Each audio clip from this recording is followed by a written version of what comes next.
Yesterday, the ball was finally spinning in the right direction for the Phils. Retro Weekend provided a look back at swings that we have been looking for recently. They came in bunches, and some were so excited they took the celebration to the extreme. For the streaking to continue, it will have to happen against the best team in baseball, who just arrived to finish the homestands.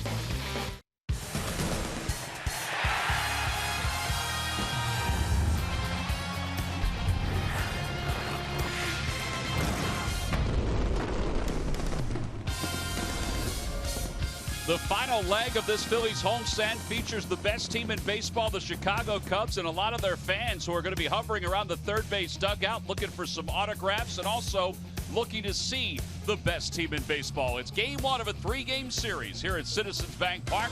The Cubs come in with a record of 39-16. They're on pace for 117 wins. It's the second best start for the Cubs during this span of time since 1900. The best start being 1907.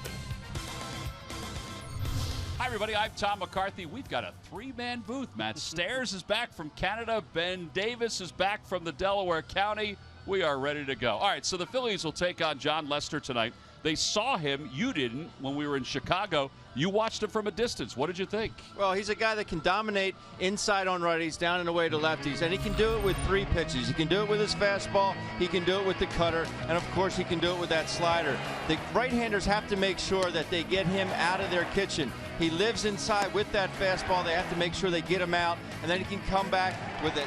Cutter to the outside corner, he can come back with a slider down and in. He's a very good pitcher. We can't deny that. But they have to make sure that they get the righties. They need to get him out of their kitchen. The other thing they have to do, and they didn't do this last time, and I think they regretted it, is they have to run a little bit more if they get on base against Jon Lester. All right, Phillies didn't get on base a whole lot in that series. The Cubs, they got on base, and they went around the bases an awful lot. Well, they did, and I think the biggest thing in that series was that when the Chicago Cubs had a pitch to hit, they didn't miss it. The whole series, the three-game series, these guys went out there and absolutely crushed the ball, left field, center field, right field. So their first game here. Now, watch the area where every single pitch for the home run is thrown. It's down the middle, missing their target. Bryant hits a towering shot to left field. Again, we were in a situation where we had some pitches to hit. We didn't take these type of swings. This was a leadoff 3-1 pitch right here in the game. The wind blew that one out. Doesn't matter. It still counts. And then Zobrist hits a changeup to right field. So their approach was very good. They stayed on the ball. They hit the mistake pitches. But what I was impressed with the Cubs is they put themselves in a situation where they knew they were going to get a good pitch to hit. Look at the averages, 295 compared to 216, but really the 17 runs, the 5 runs that we scored in the series. These guys have to go out and have a better approach versus Lester tonight, or it's going to be actually the same result. It's going to be a quick at-bats, then hopefully that our guy can throw up a zero. All right, well, the Phillies will face the same three pitchers that they saw in Chicago, and vice versa. The Cubs will face the same three Phillies pitchers. Adam Morgan making his 8th start. Jon Lester, his 12th start, his last 2 have been very good. Lineups and first pitch when we return. Phillies baseball is brought to you by Xfinity. Xfinity X1 will change the way you experience TV. By Toyota. For great summer deals, visit your local Toyota dealer or buyatoyota.com. Toyota, let's go places. By Citizens Bank. The next time you have a question about money, don't keep it to yourself. Ask a citizen. And by Independence Blue Cross. Live fearless. Learn more at IVX.com.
Chicago Cubs.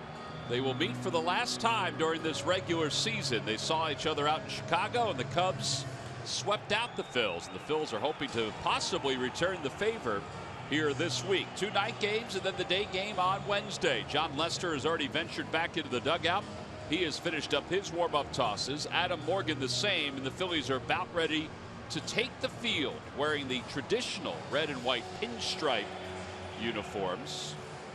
The offense for the Cubs has been just fantastic. Now, they've cooled off a little bit over the last 5 or 6 days, but the run differential is still through the roof. A plus 141 run differential. I mean, the separation from the Cubs to the Red Sox at plus 69. Red Sox are an excellent team, but look at that separation. Well, you know what? Honestly, I think the reason why is with the Cubs is that they don't rely on 1 or 2 guys. They have thundered through the lineup 1 through 8. Now, I guess if Jake Arrieta's pitching, that's 1 through 9. But they just find a way to score runs. They take their walks and they drive the ball to the ballpark. Yeah, in fact, we said that there's some guys that are cooled off, but while some are cooled off, Anthony Rizzo has heated up. So that's what you're talking about. They have 1 or 2 guys throughout the course of the season that are always going well. And it's actually also a team that can run a little bit. You look at Fowler and Hayward at the top, Baez and Russell down at the bottom. These guys can move a little bit. Well, Adam Morgan does finally take the field for tonight's ball game as he's looking to bounce back from his last few starts, including one against the Chicago Cubs, where he struggled out at Wrigley Field. Not the first few innings, but really the 4th inning is when he struggled. Let's take a look at the Cubs lineup. It's brought to you by Xfinity. Xfinity X1 will change the way you experience TV. Dexter Fowler leads it off at center, then Jason Hayward and Chris Bryant. Anthony Rizzo, the first baseman, bats cleanup. Jorge Soler hits 5th. Javier Baez starts at second base. He'll bat 6th. In the bottom third of Russell, Ross, and Lester. And they will face the left-hander Adam Morgan, 26-year-old from Marietta, Georgia. 1-4 with a 7.07 earned run average. I guess one of the concerning numbers is the opponent's batting average against, 299, including 308 with right-handers. Which tells you that he's just getting too much of the plate. He needs to live on those corners. Get that fastball inside that sets up that great changeup. As you take a look at the scouting report, he'll sit right around 91, 90 miles an hour. Change curve slider. Ignore the last numbers versus the Chicago. That was the old Adam Morgan's delivery. But I just think he needs to live in the corners with the fastball a little bit more. That opens up that outside corner with the changeup. Well, as he finishes up his warm-up tosses, let's take a look at our Nissan keys to tonight's ball game. Plain and simple for me, we keep talking about this offense. The offense needs to stay in the middle. They've won 2 out of the last 3, and they've done that because the offense has stayed gap to gap.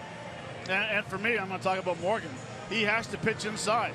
These Cub hitters love to crowd the plate. They love to get their arms extended, and they want to drive the ball to the ballpark. So you need to keep them honest and pitch inside more. Well, we're ready to go. Dexter Fowler is ready to lead things off for the Cubs. It'll be Fowler, Hayward, and Chris Bryant. No Ben Zobrist tonight. He's in a 1-for-16 stretch, so they've decided to give him the night off. That is why Javier Baez is playing second base tonight. Fowler's had a good year. He only has 4 hits in his last 21 ABs, but a solid season overall, hitting .303 with 7 homers and 25 runs batted in. So the first pitch of the night. Outside, we're underway, and the count 1 ball and no strikes. We're a couple minutes tardy from the 7:08 estimated start time. At the knees, 1 ball and 1 strike.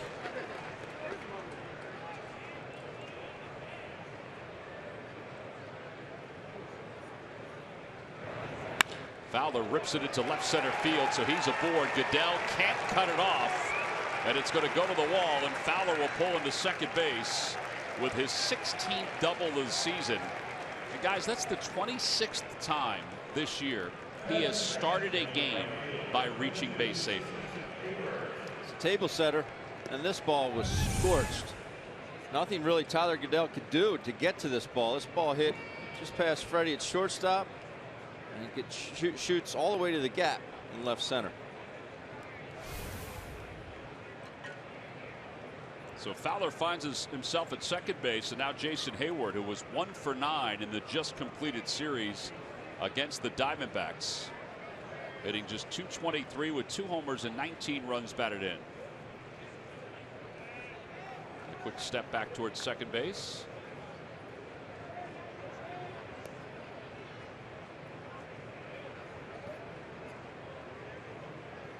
His numbers with runners in scoring position. He had a decent series against the Phillies, including was 2 for 3 against Morgan. As he takes low, 1 ball and no strikes.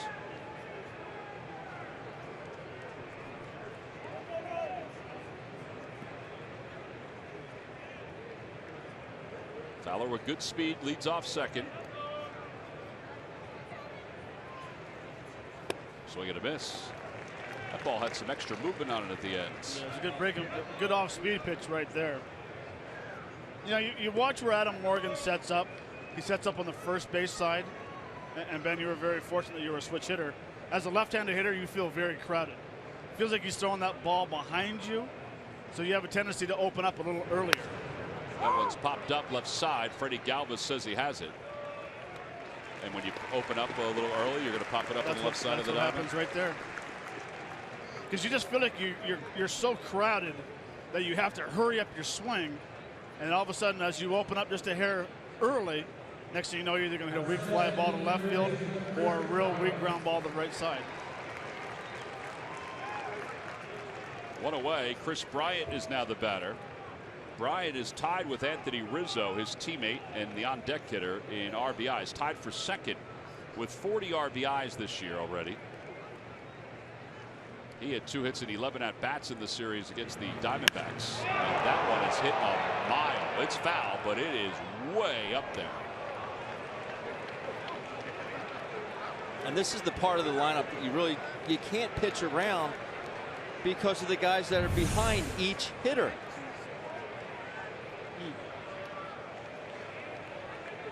Can't say that I've seen a ball hit up there. I don't remember the last time I saw one hit up there. I wonder what the exit velocity on that baby was.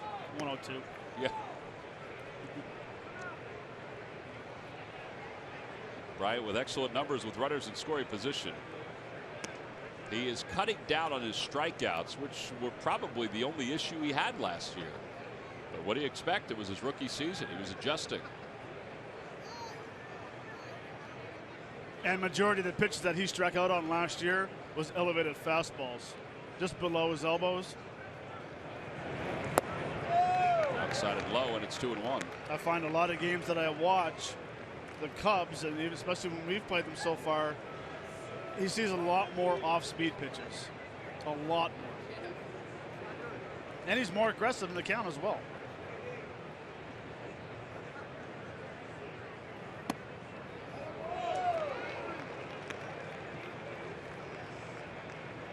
That was not a bad spot. It must have been just a hair outside, and it's 3-1 with Rizzo waiting on deck.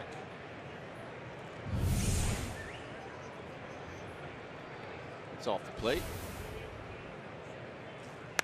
Opposite way. Boy, he's got power. That one's carrying. Paredes is back. It's off the top of the fence. It was interfered with by a fan, but nobody saw it. Fowler's going to score. Going to third is Bryant. And it's 1-0 Chicago. That'll be scored a triple. Although I think they'll take a look at this, and I believe a fan interfered with that just from the naked eye. And if that's the case, that'll put Bryant back at second base. We're seeing this happen every game.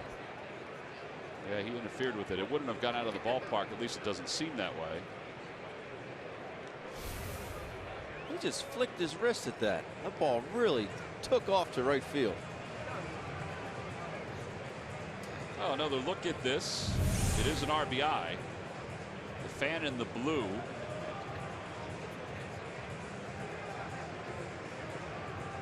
Yeah, I don't think the angle would have dictated that ball going out of the ballpark. So Bryant is robbed of his first triple of the year. At least it seems that way. It barely nicked him. Yeah.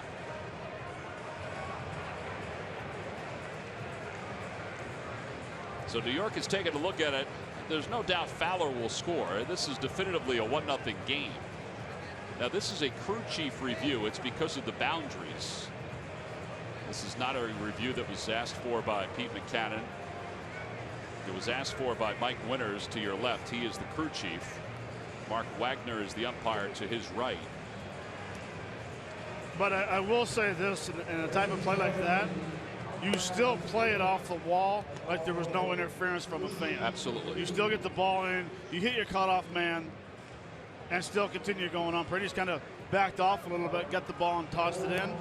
Never take anything for granted. Get that ball in as quick as you can. I have to say, Bryant did not take anything for granted. I mean, he was moving the whole time.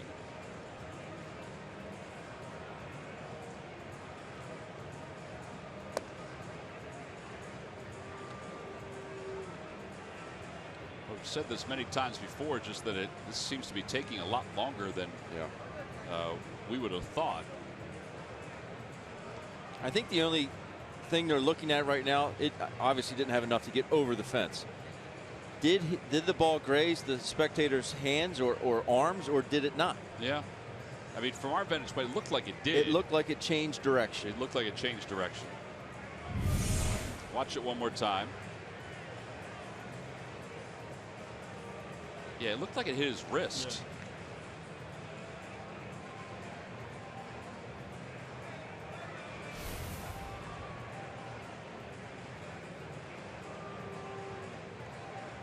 Mike Winters is obviously communicating with somebody. You can see his lips moving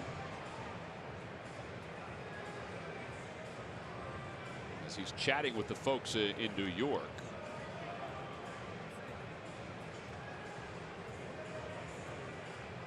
There could be a few things. Was it a home run, fan interference? Where was Bryant on the play once it hit the wall? Yeah, see, hit the hands. I thought that was automatically a ground rule double, but it may not be. It may be, you know, where was he? And they'll look at the overhead of that. Where was he when the fan interfered? Because he was moving. Yeah. Again, is this Adam Morgan's fault? Right. We had a 5-minute and 1 second delay in St. Louis. Yeah, he's allowed to throw. Here we go. So it did hit the fans' hands. So Joe Maddon is being told right now.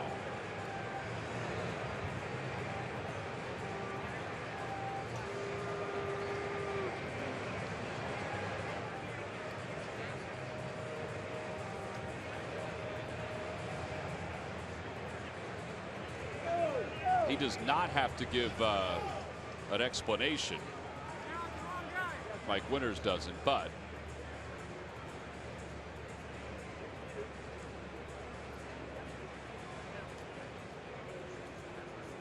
I agree with you, Matt. I think Bryant would have been on third anyway, but I think by rule he has to go back to second base. And I think that's what Mike Winters is explaining right now to Joe Maddon. But he doesn't have to explain this call. He does not have to, no. Then why are we doing it? Yeah, so they're going to put it back at second. So it will be a ground rule double and an RBI. I wonder what took so long.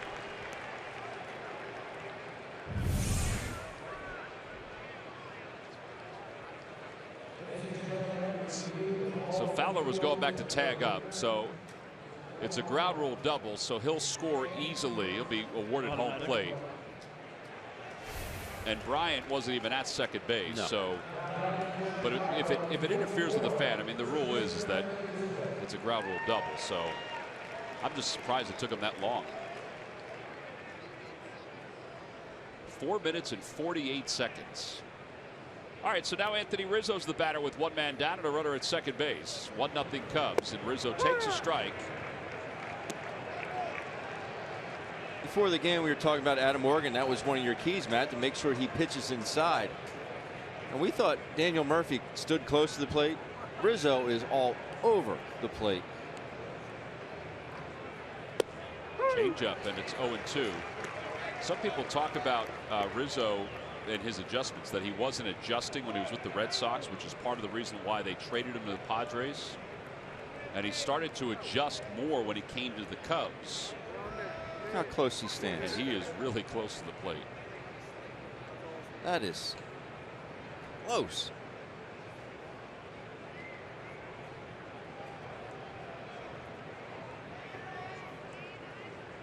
Yeah, we do talk about how close he stands to the plate, but I think what it looks like, look where his hands hang out over. His body and everything is normal for a left-handed hitter, but it's his hands that look like they're so far in front of, over top of the plate for where his hand's located. He lifts that into shallow left. Galvis sprints out. Goodell comes in, and that's going to drop. Freddie just couldn't get in position to make the catch. And Goodell was deep and over toward left center. That is the third hit of the inning for the Cubs. It's kind of like what we said out in Chicago. No matter what they hit, dropped in some way, shape, or form. See Tyler out here, way out in left field. There's a long way for him to go to get to this ball. Both players have to run a long distance. It was tough for Freddie to get around that baseball to catch it coming towards him. And they had the overshift on, so it was Freddie's ball.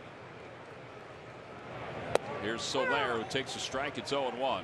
You know, and don't forget, though, Freddie was playing third base there.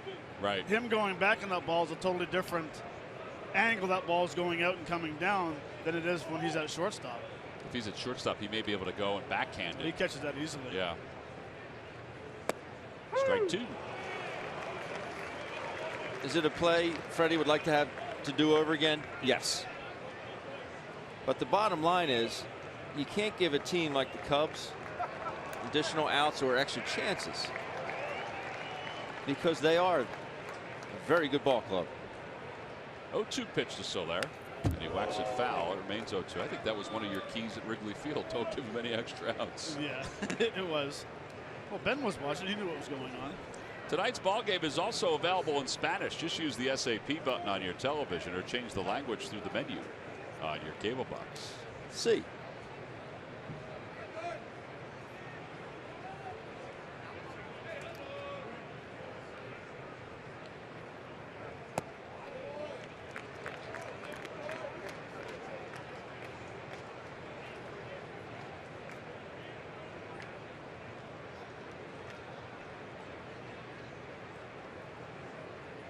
Ball, 2 strikes to Soler. Inside, 2-2.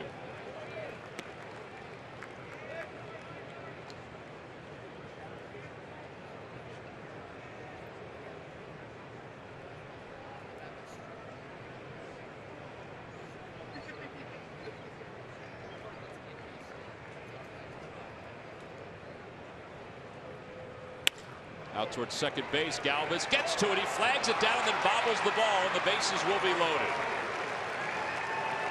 He did have a chance to get the runner at second base, but I guess if you're going to look at the glass is half full, he did stop a run from scoring by getting to that baseball.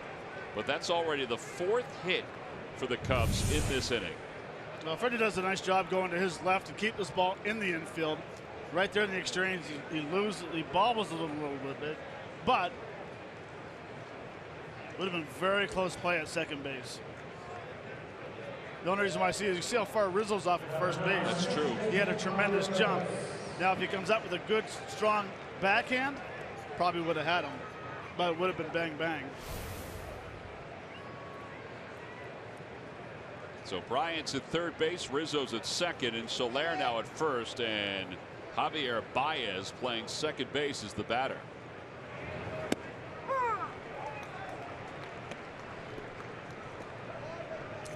Baez hitting .252.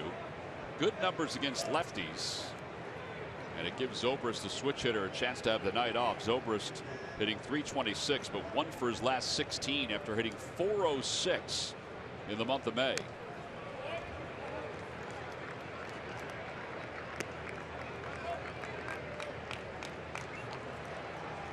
There is Ben Zobrist, who said his month of May was the best month he's ever had.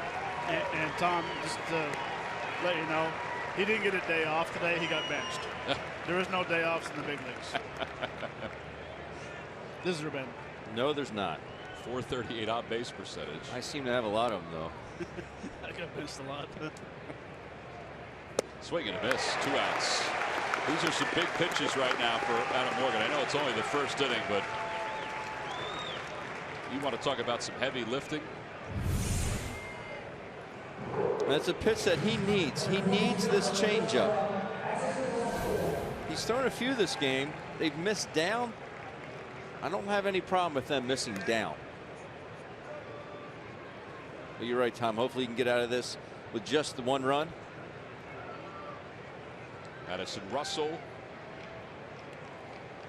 4 homers, 32 runs batted in.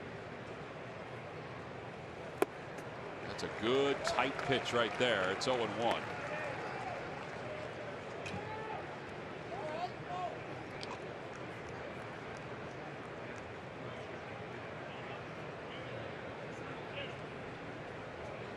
Bases remain loaded.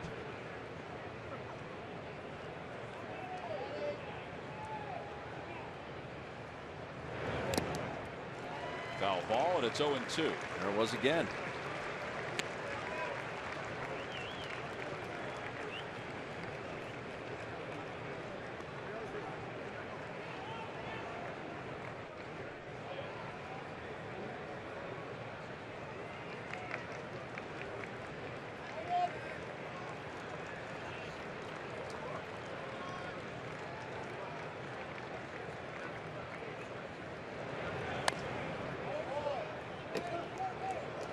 That poor camera's getting the heck beat out of it these last few days.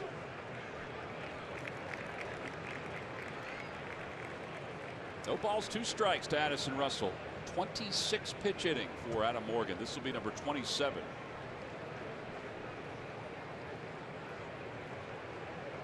Don't forget, John Lester finished warming up 20 minutes ago. Yeah. And a fastball just missed.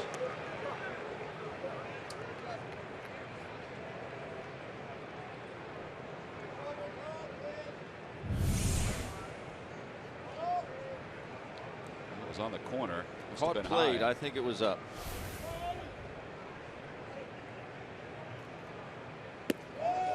Two and 2.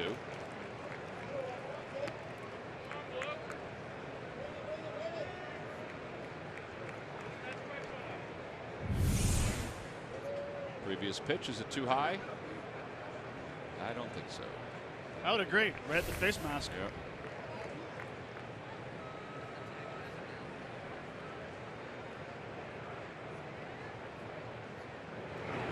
Outside 3-2. The runners will be off.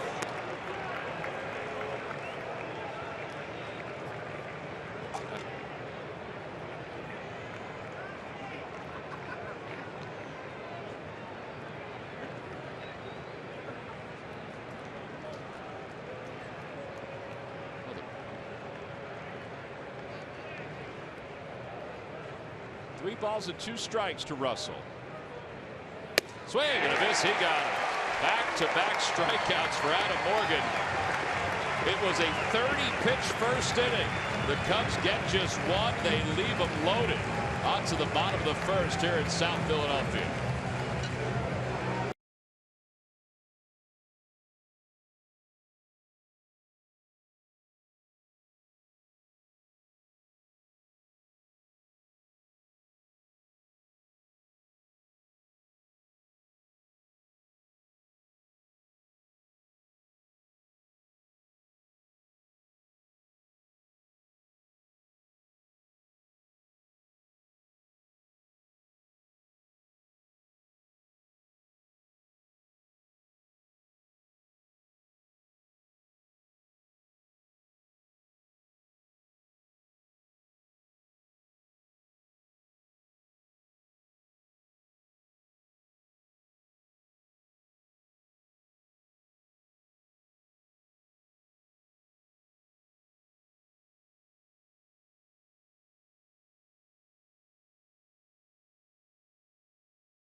He's 5-0, and he's taking the mound tonight with a 1-run lead as we go to the bottom of the first inning. Let's take a look at the Phillies starting lineup. It's brought to you by Xfinity. Xfinity X1 will change the way you experience TV. It's Cesar Hernandez at second, then Freddie Galvis at short. Tommy Joseph is at first base hitting third, followed by Michael Franco and Cameron Rupp. Tyler Goodell's in left field, he'll hit sixth. And the bottom third of Borges, Paredes, and Adam Morgan. And they will face the left-hander John Lester. Numbers are very good, Tom. 6-3 with a 2.29 ERA, just the 17 walks in 70 2/3 innings. He's a guy that can really dominate both sides of the plate. Can be especially tough on lefties, and the fact that he can throw that fastball, the cutter, and the slider in. You have to get him out from living inside. But very good numbers against these Phillies. 5-0 with a 1.71 ERA. Throws the fastball 65% of the time. Opposition hitting 246 against it. Here's Cesar Hernandez, who will lead it off. Odubel Herrera has the night off. Odubel's got some sore legs.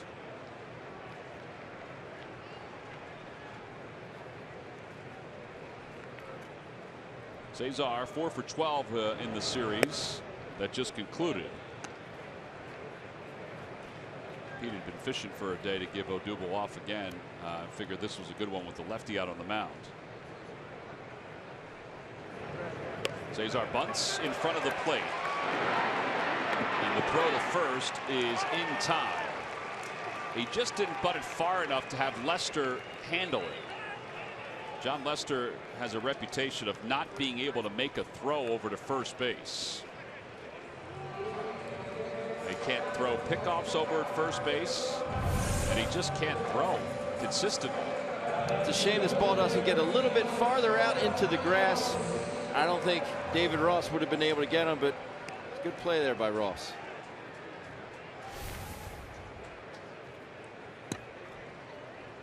So Cesar's retired. 2-3 on the putout. And here's Freddie Galvis. Inside, 1 ball, no strikes. Galvis 0 for his last 19.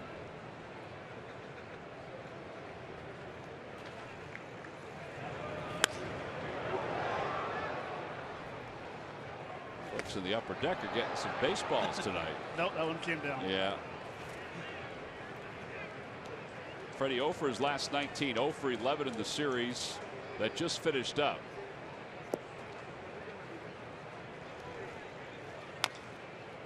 And he pulls it foul, 1-2. Freddie said before the ball game, I said, man, Freddie, last at bat, you hit a bullet up the middle, ricochets off the pitcher, goes down as a 1.63. He said, I know. He goes, that's baseball. He said, I was really hoping to get that last at bat. He said, I wasn't having a good day. I really wanted one more at bat. He said, I felt good that I hit the ball hard.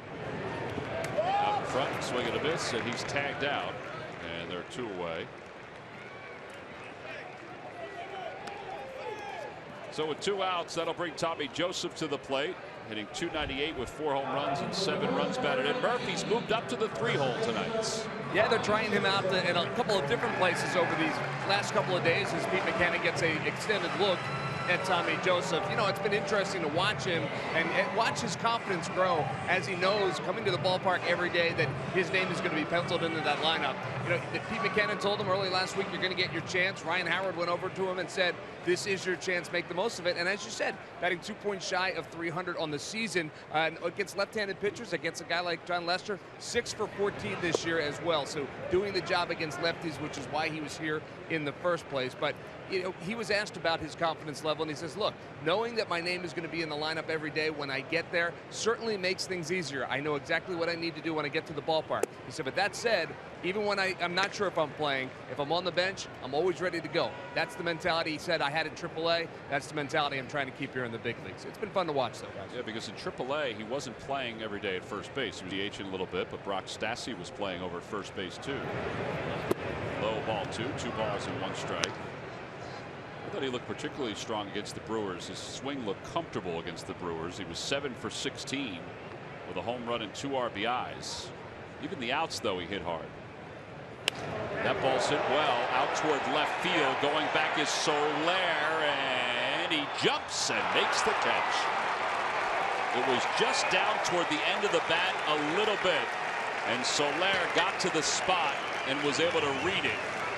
And the Phillies go down 1-2-3. A ground out, a strikeout, and then Tommy Joseph nearly tied this ball game up. Maybe toward the edge just a little bit, but Soler athletic enough to reel it in as we go to the second.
Tomorrow at 7:05 and then Wednesday at 1:05. That's a Citizens Bank Business Person Special. Tickets can be purchased anytime by going to Phillies.com. Tomorrow it'll be Kyle Hendricks against Jared Eichhoff, and then on Wednesday it'll be John Lackey against Vince Velasquez. Adam Morgan will face David Ross to start off the second. Ross was the reason that Morgan left the last game against the Cubs. His 3-run home run, as Pete McCadden said after the ball game, that was the difference.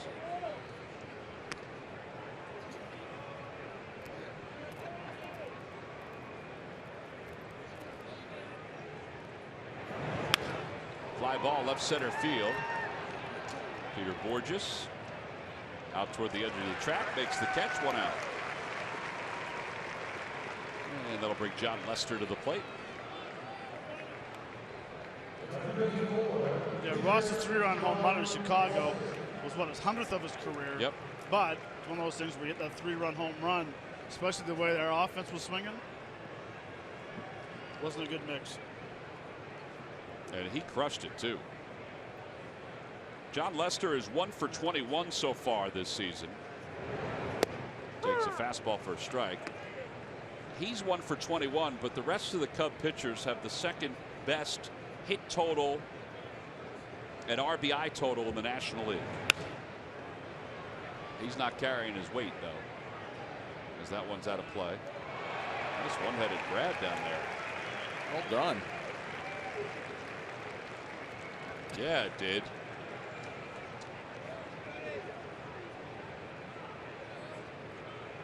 Cubs pitchers have 20 hits and 16 RBIs, second only to the Arizona Diamondbacks.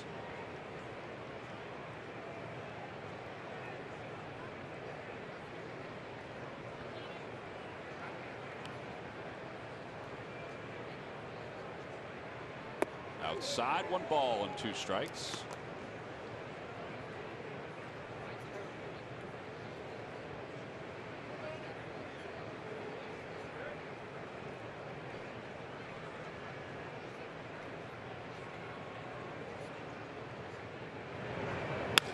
Back toward the middle, kick, save, and a beaut. Rupp will pick it up and fire to first, and Lester is retired.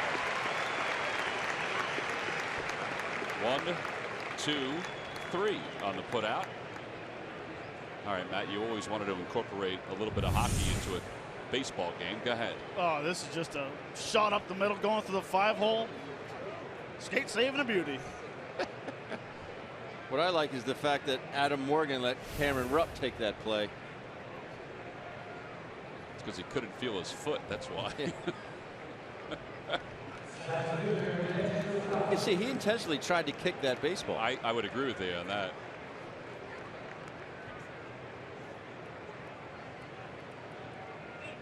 Two outs, and here's Dexter Fowler, who scored the run in the first inning after doubling.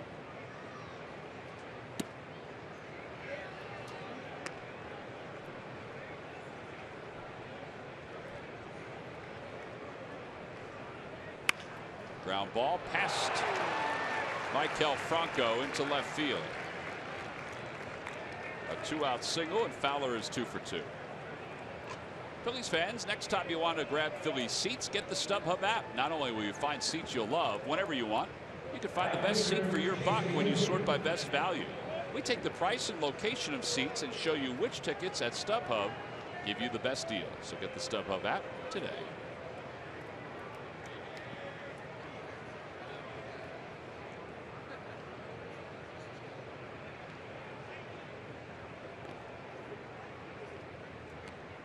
Fowler hit that ball hard to the glove side of Franco. I don't know if Maikel saw it right away. He just missed it. Ball went right underneath his glove. Went over top of it. Did hit it hard though.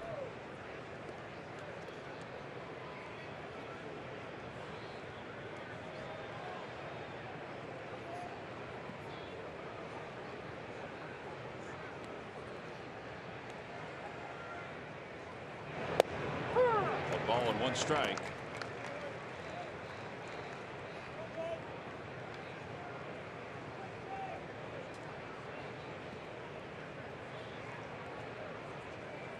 Hayward popped out to Galvis his first time up.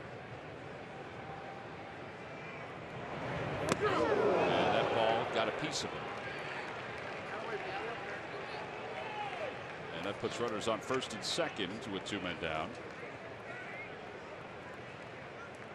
And the very dangerous Chris Bryant is coming up.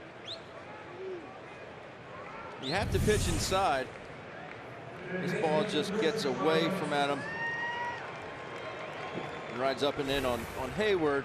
But this is really the same situation as last inning.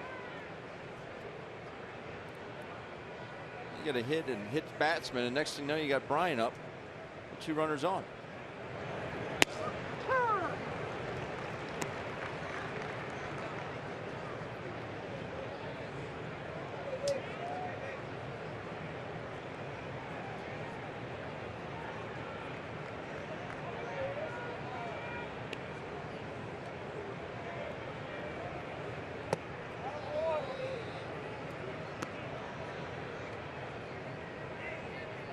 Bryant doubled to right field his last time. That drove in a run.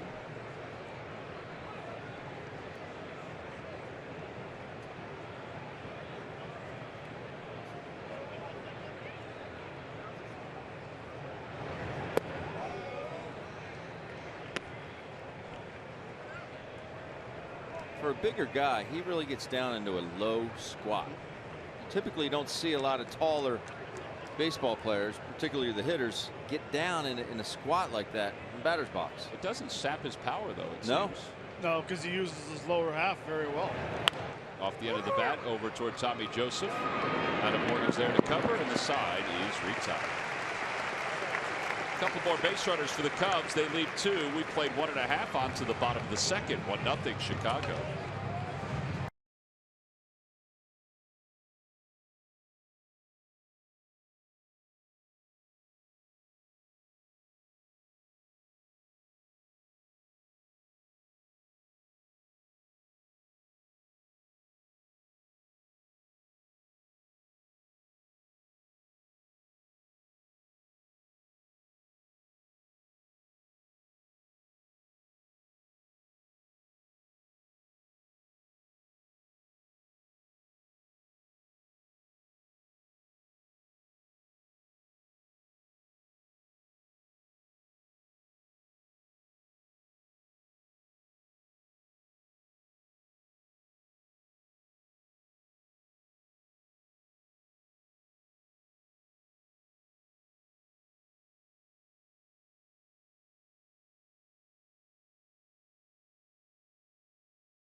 All-Pro as mandatory camp begins. All right, plus U.S. women's soccer star Julie Johnston joins us tomorrow starting at 6 on the Comcast Network. I would think they'll also talk about the Major League Draft, which is coming up on Thursday as well, and the rest of the series between the Cubs and the Phils. Bottom of the second, Maikel Franco will lead it off. Cameron Rupp, and then Tyler Goodell to follow. Maikel batting cleanup, 4 for 14 in the series against the Brewers. He has 10 homers. It turns out he has 5 home runs against the Brewers this year. Inside, 1 ball and no strikes. Lester peered in at Vic Carapazza, the home plate umpire.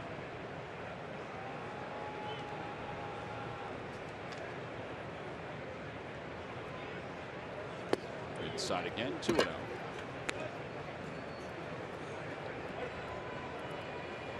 The Lucky McDonald's Phillies home run jackpot contestant is Jessica Warner of Norristown.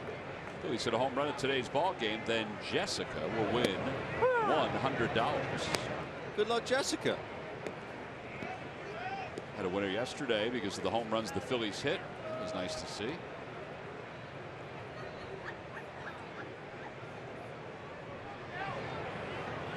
Ground ball back toward the middle. Base hit past Addison Russell. Maikel Franco is aboard to start the second. Ben, that base hit will make you happy? Yes, it will.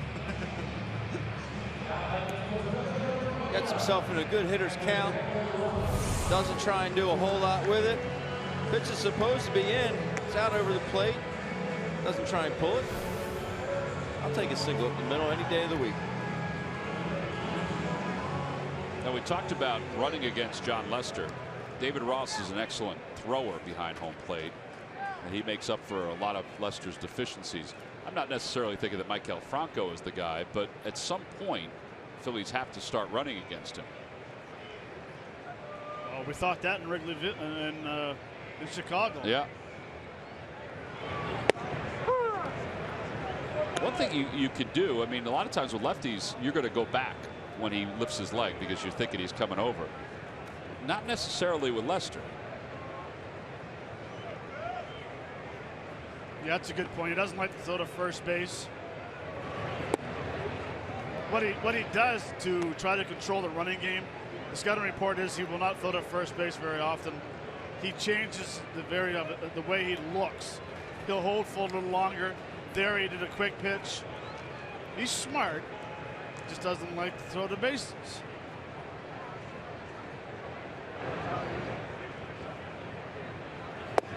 Does it surprise you that there's only been 8 base stealing attempts against him?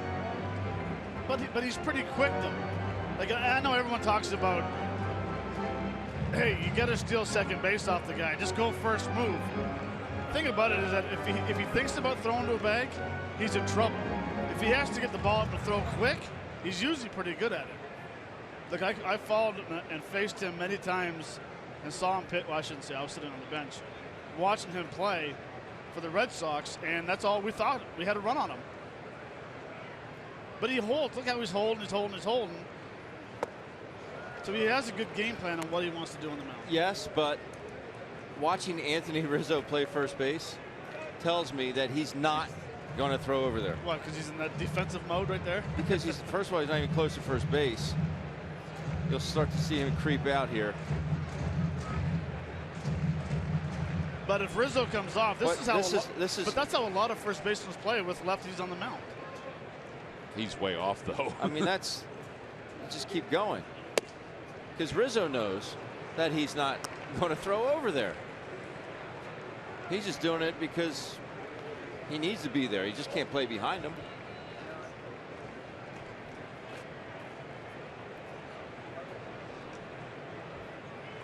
I mean, he's just walking with Maikel. That tells me right there there's no way he's going to throw over. Runner goes. Pitch is fouled off to the right. And it remains 3-2.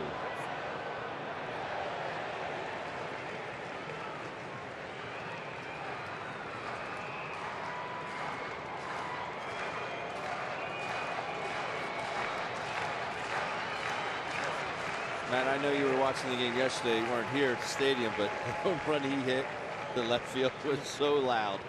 Oh.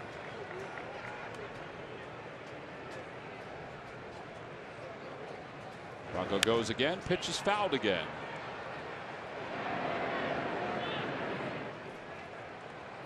Well, here it is yesterday.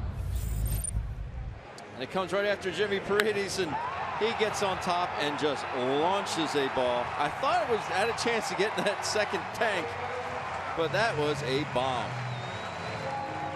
I think when he hit that ball, it's just south of Hartford, and I heard it.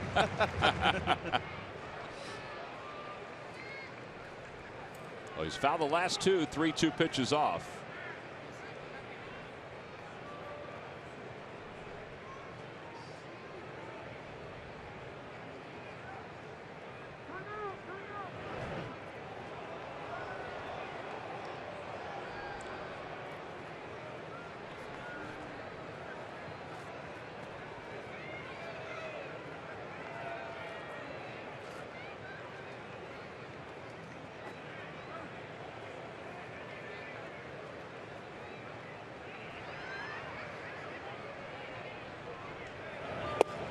Strike 3 call. The throw to second is in time.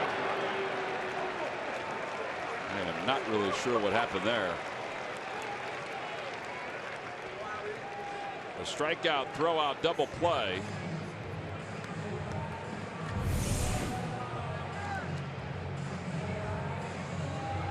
Oh, that's a ball. It's a ball, and David Ross gets to his feet very quickly, throws a strike down to second base. He caught Michael by surprise.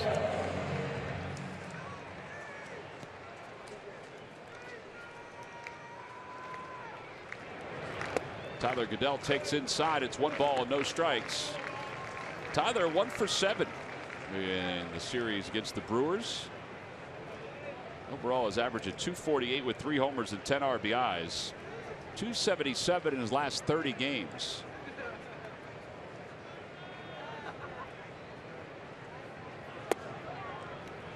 Same spot with that second pitch, and it's 2-0.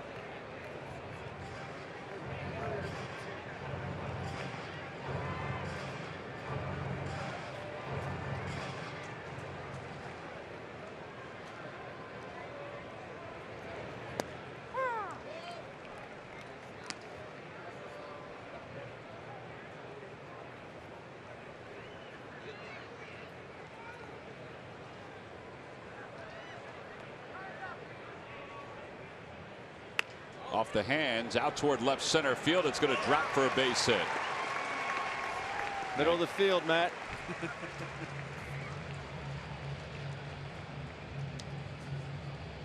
So a 2-out single, and now Peter Borges is coming up.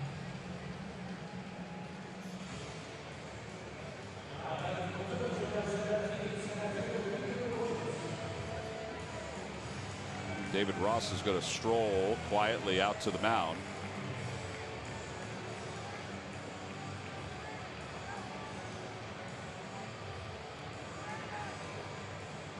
I think Lester's upset that the first pitch there to Goodell is pretty much the same spot that he called out Cameron Rupp. Ends up surrendering a single to Tyler Goodell, and I think he's just kind of carrying that with him from what Vic Carapaz did not give him.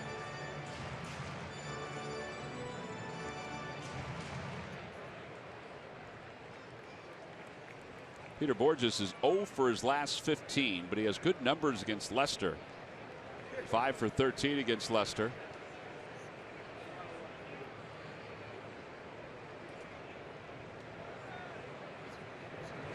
Shows bunt, bunts it out toward the mound. They're going to let Ross pick it up. It'll be a base hit.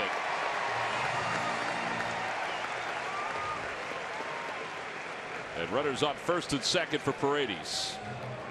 Wow. Well, I guess you have an indication on how bad it is, because that was easily the pitcher's play.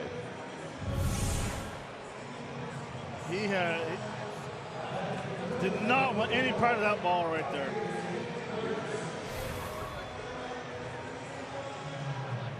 Well, it ends an 0 for 15 slump for Peter Borges. He's aboard. And now Jimmy Paredes.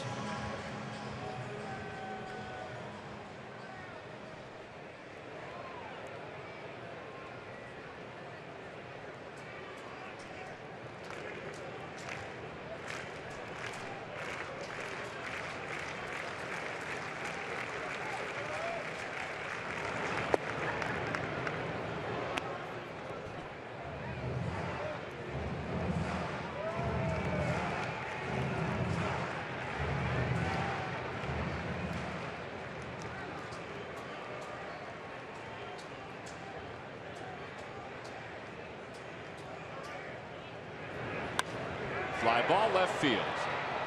Jorge Soler goes back a couple of steps from the track, puts it away. And the inning is over. Lester's going to go have a chat with Vic Carapazzo. We're going to go get a cheesesteak. That's right. 2 in the books. Phillies trail at 1-0 as we go to the third.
Question. Log on to Phillies.com. Go to the fan section for all the information. And please submit your answer on the subject line.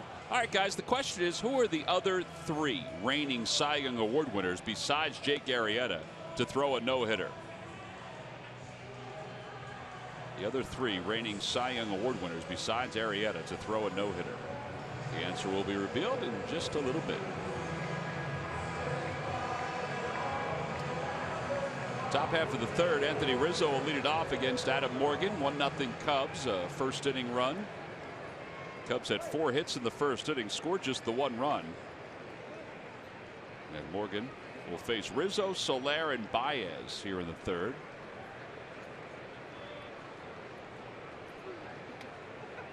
Rizzo reached on a bloop single to left field his first time up.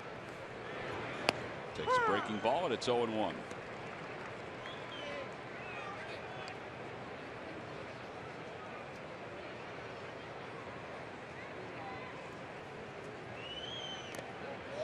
Checked his swing and a curve. No swing, says the third base umpire, Carlos Torres. 1 ball, 1 strike.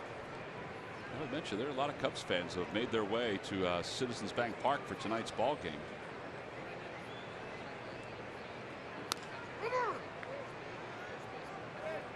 A lot of Joe Madden fans from Hazleton that have come down. That's their version of the Fanatic Dangle Cap.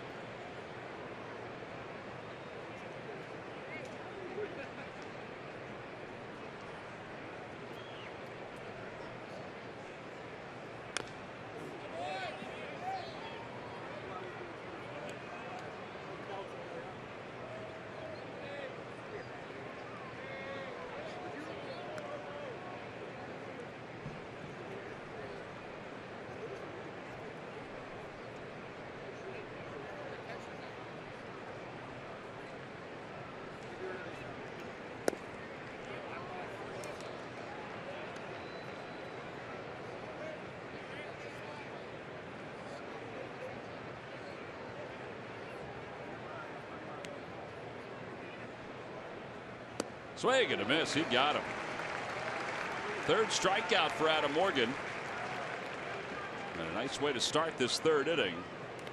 And Jorge Soler is coming up. Yeah, it's a good off-speed pitch right here. And the key is being down in the zone. Look how far out in front of he is. Rizzo tries to battle and just make contact with 2 strikes. Good location. You can see the pitches he's used so far today. Soler takes outside, 1-0. Soler reached on an infield hit off the glove of Galvis his first time up. 217 with 5 home runs and 13 RBIs. He's hitting just a .194 on the road. Soler and Baez were 2 guys that were coming through their system that they were really high on, and they're still waiting for to put up real good numbers, solid numbers. There's Baez.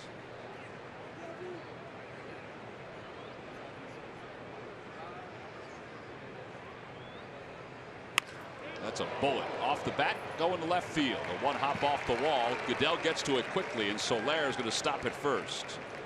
Good job by Tyler Goodell. Soler, though, is 2 for 2. Soler's hurt. Yeah, it looked like he did do something as he was approaching the bag. And Joe Maddon's going to go out.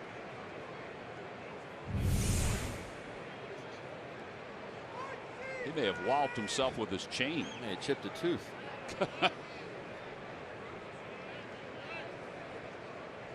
Yeah, he's got a little bit of a limp as he goes back to the first base bag. So thinking hammy, right? Yep. So he will exit. And they will put somebody in for him.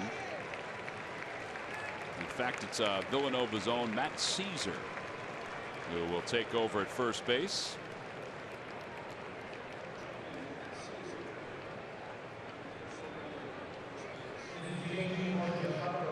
You see, though, Soler is a specimen. He's a big boy. You hear some extra cheering in the background as Dan Baker announced that Matt Caesar was coming in to pinch run. So he'll go on to play the outfield for the Cubs. Javier Baez struck out his first time up.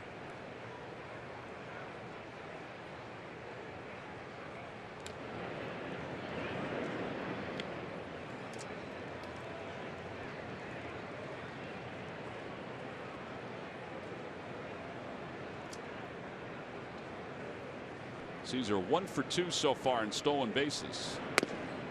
Just a bit high, and it's 1 ball and no strikes.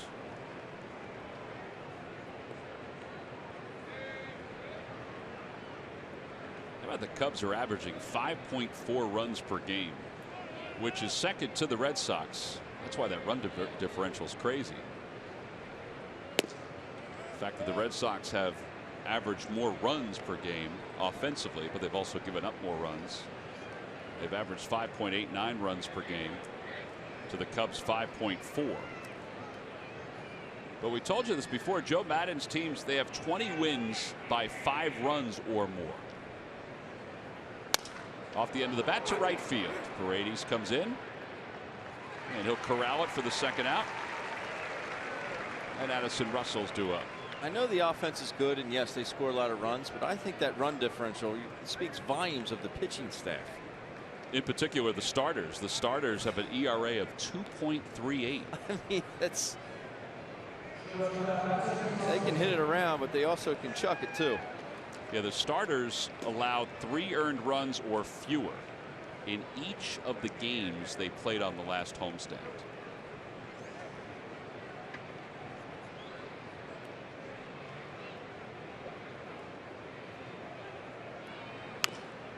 Bouncer foul, and it's 0-1. You know, these guys weren't just working 2 or 3 innings. I mean, they were going. Hendricks has back-to-back 8-inning game, or 8-inning, 9-inning game. Lackey has gone deep. Lester has 2 very good outings in a row, including the one against the Phillies the last time. And they're doing it at a park, and you guys were just there. The wind was blowing out. What, 2 out of the 3 days? Yeah. No, I would say 3 out of 3. The wind was blowing out. It was a crosswind the 3rd day, but I agree, Ben. Their pitching staff has been unbelievable, especially the starters. So I'm saying there's 2 teams playing there. It's not just, there's something.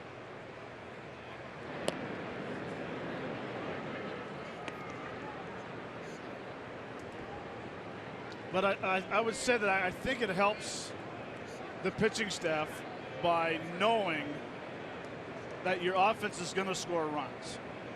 So you don't have to be so fine with every pitch and say, I have to make a good pitch here. You can go ahead, be aggressive.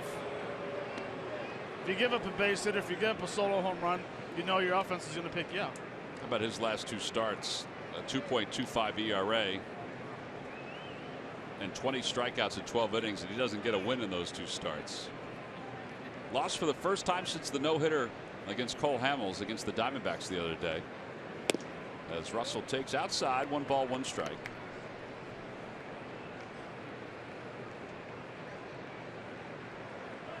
Phillies will miss Jake Arrieta both series this year.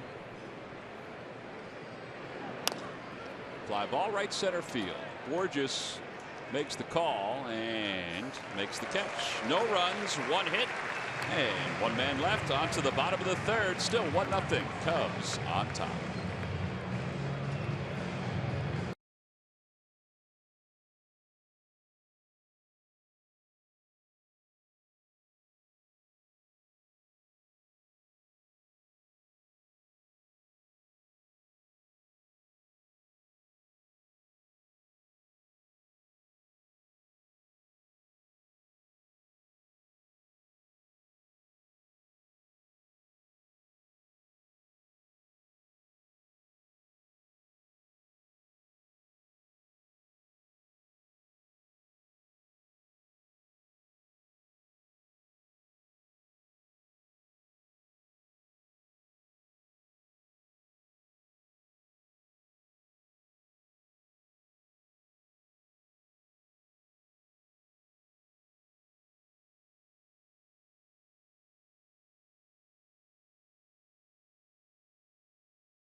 Brought to you by your Delaware Valley Honda dealers. Hurry to your local Del Val Honda dealer or visit DelValHondaDealers.com.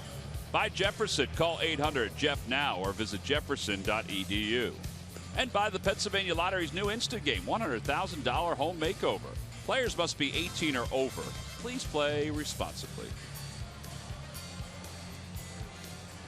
Bottom half of the 3rd inning, Cubs 1, Phillies nothing. Phillies will send Adam Morgan to the plate. And then the top of the order, Cesar Hernandez, Freddie Galvis.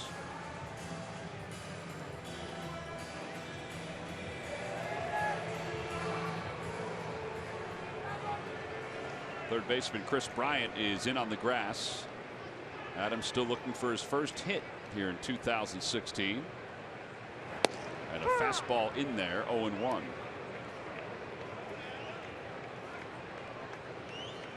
Last year, after Lester signed his free agent contract over from the Oakland A's, he went 11-12 with a 3.34 ERA. He still threw 200 pitches despite being, or 200 innings despite being under 500 with his win-loss record. Down and away, 2-1.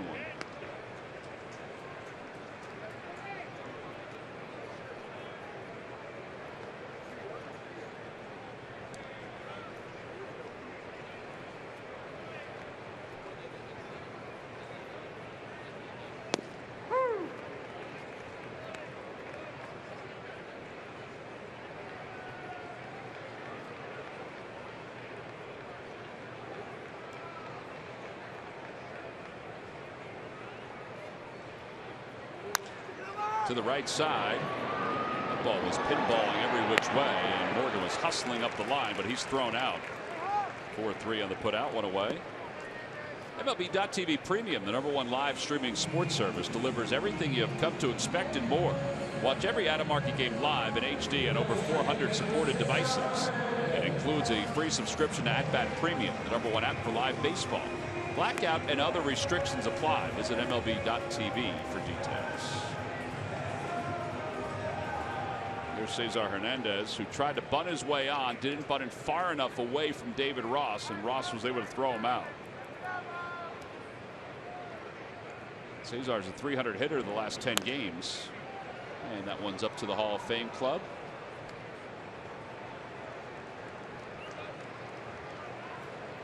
Now, most of those at bats have come from the left side. Now he's flipped over to the right side of the plate with the lefty Lester on the mound.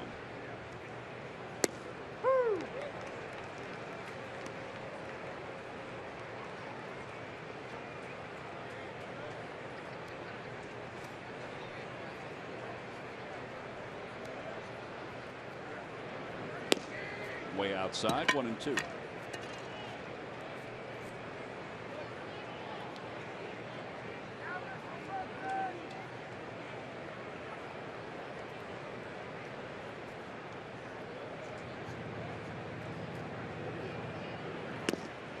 Strike 3 called.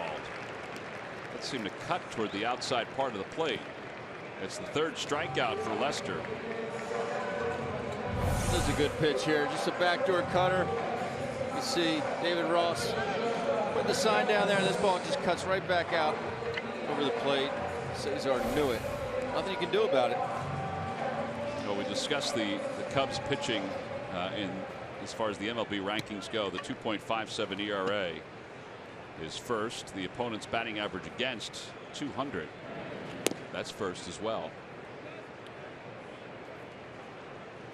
Their bullpen ERA is 3.03. To go along with the starters' earned run average, which is dropping with this outing here.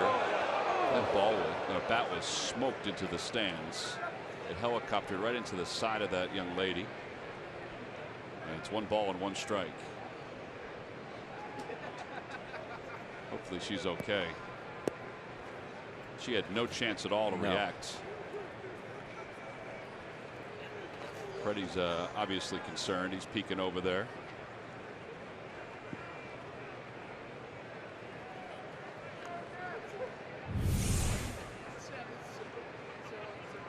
Seen a lot of bats flying out of the hands. The humidity's going up. A little bit more sweat on the hands these days, and just hope that she's okay.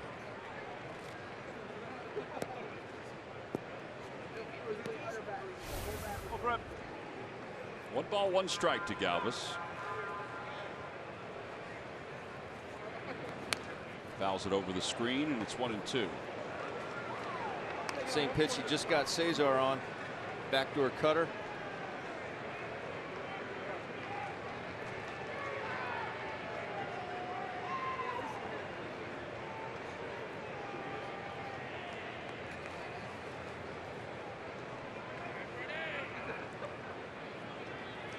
Swing and a miss. He got Galvis for the 2nd time. And the side is retired. 4 strikeouts for Lester. Freddie's still a little concerned about the woman who was hit by the bat. He's peeking over there right now as we go to the 4th.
unmatched quality, and their Jet Intelligent toner cartridges print up to 1/3 more pages.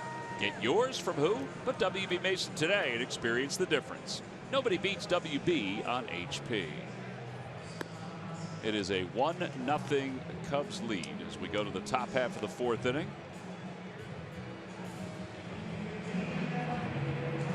And it'll be David Ross to lead it off. It'll be Ross, Lester, and then the top of the order, Dexter Fowler against Adam Morgan.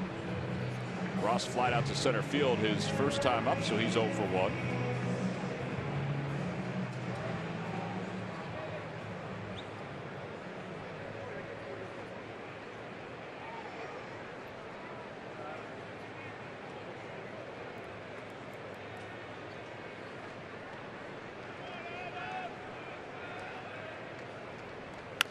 And that one's hit right to third and right at Maikel Franco. He had to wait for Tommy Joseph to get to the bag. That's how hard that ball was hit. One away. John Lester's coming up. Well, tonight is golf night at Citizens Bank Park. And there is Larry Mize, who's in town at the Philadelphia Cricket Club to play the Seniors Players Championships.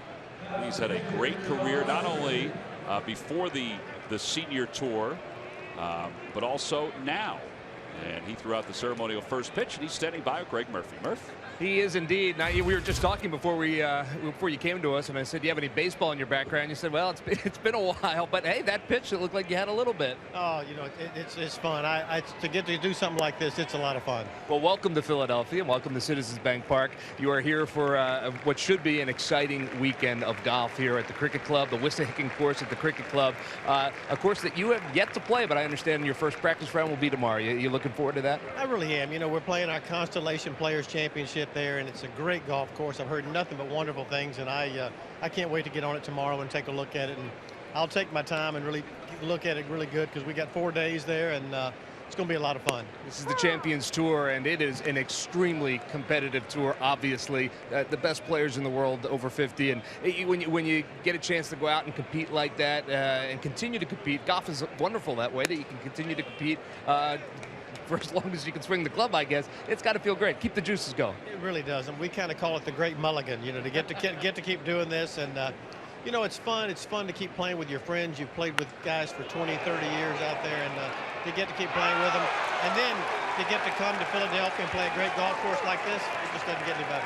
Talk a little bit about, as you were throwing the first pitch, of course they showed the chip in from 1987 when you won the Masters tournament, and you know, it's one of the indelible images of golf. If you're a golf fan, you certainly always remember that. Ever tire of seeing that shot? Because the entire crowd, you know, got excited when we watched it today. Well, that's a pretty good memory. I don't tire. I just know that I think I was more nervous throwing the ball pitch today than I was there, and I was nervous in Augusta as well. But no, it's just such a tremendous memory for me, and it's such a special event. It's a special event anyway, and to having won it and then win it like I did, and have Jack Nicklaus put the jacket on me is very, very special. Philadelphia is such a vibrant golf community, as you probably know, and what can fans expect when they get out there to Flower Town this weekend to watch you guys play? Well, I think it's going to be great. You know, we're going to have a great field, very strong field, and it's going to be some great competition. You know, it's very competitive out here. You know, wouldn't surprise me if there's a playoff come Sunday. It'll be a tight race, so it should be a lot of fun, and I know we're all looking forward to it, putting on a good show for everybody here in Philadelphia. Well, we're certainly looking forward to it as well, Larry. Thanks for your time. Enjoy the ball game tonight, and enjoy Philadelphia while you're here. We got to get some runs. We're going to pull them through here. Yes, you bet. Guys, we'll send it back to you in the booth. All right, Murph, we appreciate that. Yeah, it would be nice to get some runs. They first, though, have to stop the Cubs from getting any more here. The Players' Championship, which will take place over at the Cricket Club. Bernard Longer, Tom Watson. I mean, there's some big names that are going to be there this weekend. It's a great course, though. 1 ball, 2 strikes to Fowler, who is 2 for 2. In the dirt, 2-2. How about John Lester ripping a double to right center field? Wasn't the greatest route by Jimmy Paredes. No, he can't. He cut it straight across instead of going at an angle to cut it down to get a better jump on it.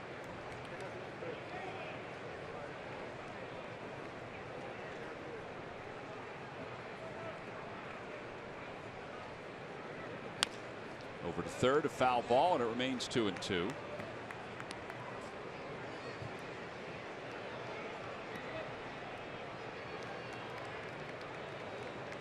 Fowler scored the 1 run. That was in the first inning. He is now 5 for 8 lifetime against Adam Morgan.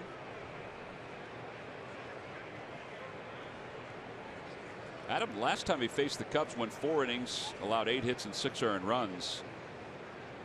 He had a 4-run 4th inning. That's what really did him in.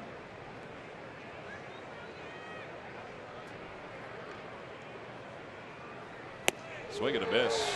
He powered a 93-mile-an-hour fastball right on by Dexter Fowler. That is the 4th strikeout for Morgan. You're right, Tom. He does. He just throws it right by him. Ball down the middle, but you can see the 4-seam grip. He was very late on that. Yeah, he took a swing like that. He was almost sitting on an off-speed pitch. And now Hayward, who's 0 for 1, hit by a pitch his last time, grazed in the arm.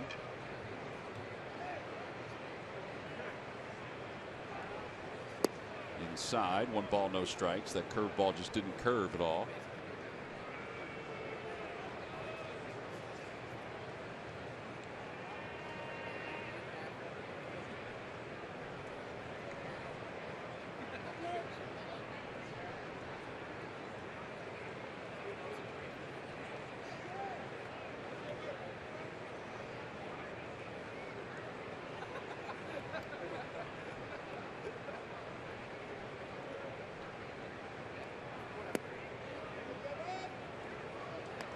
He's the guy you want I don't think you want to fool around with Chris Bryant in the on-deck circle.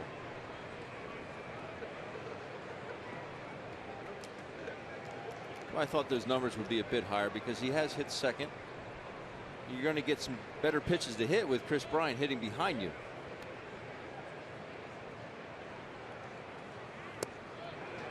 Well, his month of April was not good, Hayward. He was a little bit better toward the end of May. In fact, we saw them toward the end of May. He missed the first game against the Phillies because he ran into the wall the series before and had some bruised ribs. 2 balls, 1 strike. And that one's a liner deep to right field. Brady's going back, and it is gone. Into the second row, a 2-run shot hooked down the right field line by Hayward. And it's now 3-0 Chicago.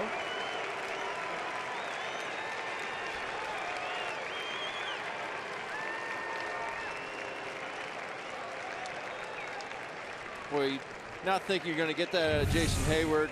Expect it from Chris Bryant, but exactly what I'm talking about right there.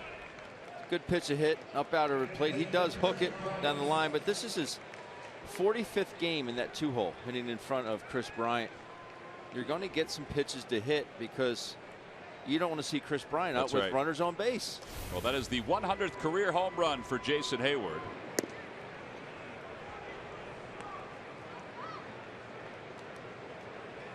I think it goes back to Ben when you're making the point earlier. The misplays on defense, giving them an opportunity. That one's out to right field. Paredes will make the catch, and the side is retired. You're coming off the bat with Lester hitting the ball to Paredes in right field. Doesn't make the play. Now all of a sudden you get to go in that area where an extra guy's coming up in an area to drive in some runs. Now the Cubs take a 3-0 lead.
Toyota. Visit buyatoyota.com to find your RAV4 today. Toyota, let's go places.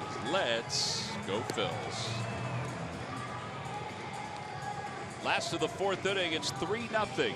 Cubs on top thanks to the 2-run home run by Jason Hayward. So now it'll be Tommy Joseph, Maikel Franco, and Cameron Rupp against John Lester.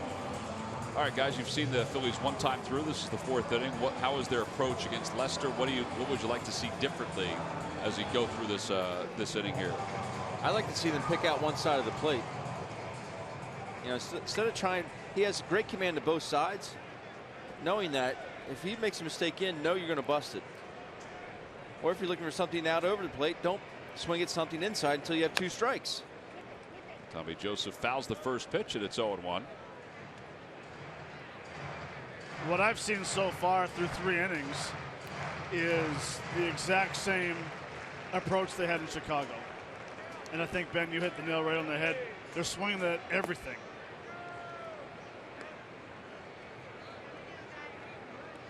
I think they're reacting instead of seeing the pitch. It's almost like the fact that they're speeding the game up instead of trying to slow it down. Another foul ball, and it is 1 ball and 2 strikes. Joseph flied out to the wall his first time up in left field. That's what I tried to do. If I knew a guy had good command of both sides, I'd pick out one side. So if I'm looking for a ball away, I'd be diving a little bit, and then he throws anything in, I'm going to take it unless there's 2 strikes. Swing and a miss. 5 strikeouts now for Lester. Lester, who's coming off a 10 strikeout performance his last time out against the Dodgers. You know, and this is it right here as we see the strikeout pitch, the fastball down the zone. Again, Lester didn't have the greatest stuff the first 2 innings. You had some opportunities. Now, as a veteran, you can see his last 4 hitters. He's kind of locked it back in. He struck 3 of the 4 last hitters out. You know, guys that don't have their great stuff early in the game, that's when you need to jump on top of that right there. Down the right field line, Hayward toward foul territory. I don't think he saw it. That's why he's pointing up to the sky. Either that or that wall was coming pretty quickly. There's a little bit more room than at Wrigley Field, but it's tight. It's tight, but he also might be remembering last time he hit a wall. That's right. And he missed a couple of games. Still held out of the ball.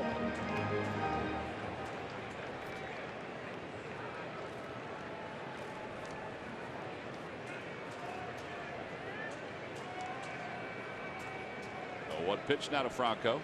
Up and in. 1 ball, 1 strike.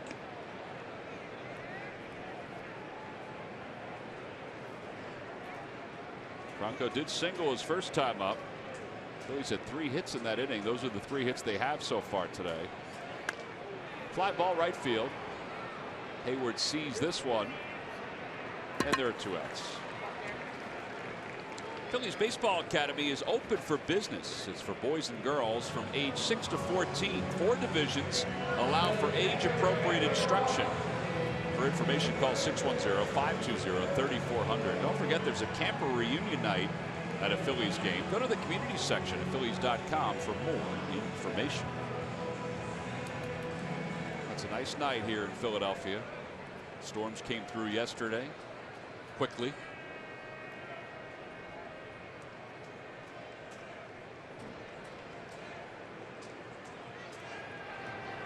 Cameron Rupp takes strike 1. It's 0-1. Boy, he is a strike thrower. At least he has been these last couple innings. Well, he's locking it in. He's finding that release point. And he's doing it with multiple pitches. Yeah. There, a changeup. He's doing it with his fastball. He's doing it with his cutter. He's gotten a couple strikeouts on the curveball as well.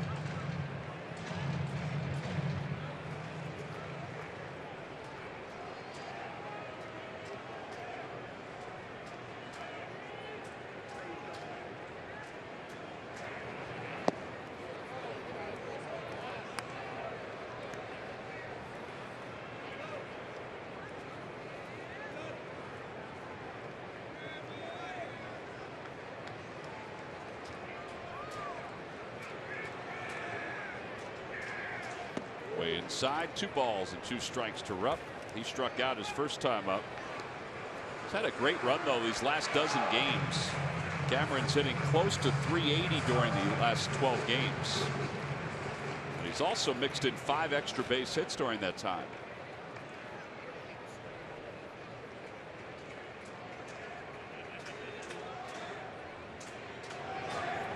Over to third, backhanded by Bryant. And the side is retired in order. 7 in a row retired by John Lester since his last base hit. 4 in the books. We'll move to the 5th. 3-0 Chicago on top.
On the Arizona Diamondbacks, it is Chevrolet Father's Appreciation Day. Hawaiian shirt free to all men 15 and older. Plan now.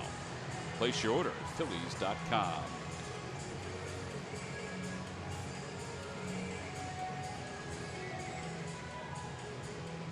Three nothing, top of the 5th inning. Cubs on top. Anthony Rizzo will lead it off. He's 1 for 2. Rizzo with a bloop single his first time up. Struck out his last time up. 8 hits already for the Chicago Cubs.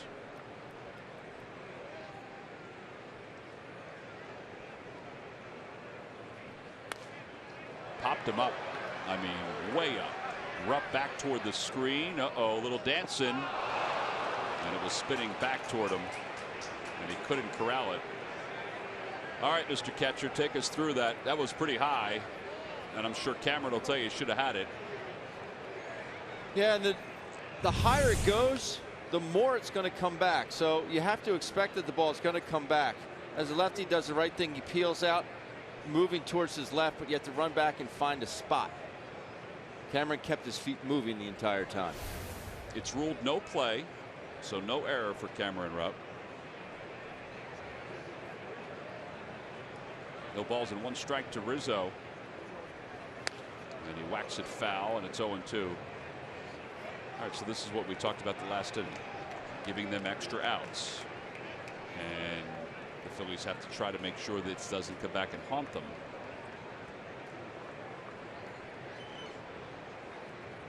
Against a dangerous hitter in a dangerous ball club.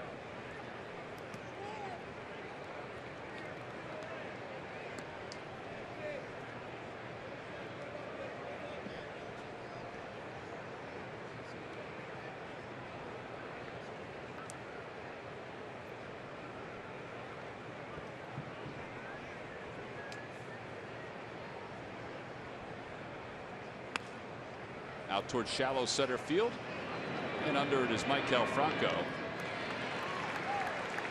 I'm still trying to figure out how that pop up behind home plate. Is that in there? I think it's a pop up. and this is the big legs, and that should be caught. I'm glad it's not. No, I'm glad it's not either, but it's interesting that they rule out no play. If that's a third baseman going after that ball, it's an error. It's an error. I guess you have to get the quick glance up at the sky. Yeah. This is when you go into panic, oh no mode. That's got to be a bad feeling. It's an awful feeling. When you don't have your feet set, and that's why he lost track of that baseball, because you have to go pick out a spot. Stay in that spot and wait for the ball to come down. That'll bring Matt Caesar up for the first time. He came on for the injured Jorge Soler. No balls and 2 strikes. Caesar out of South Jersey and Villanova.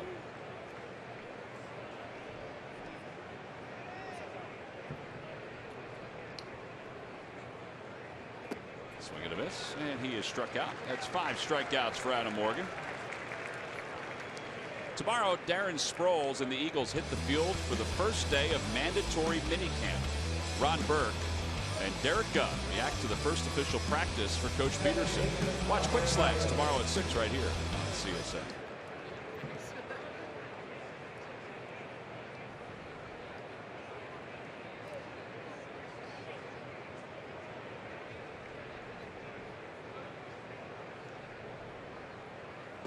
Inside, it's 1-0.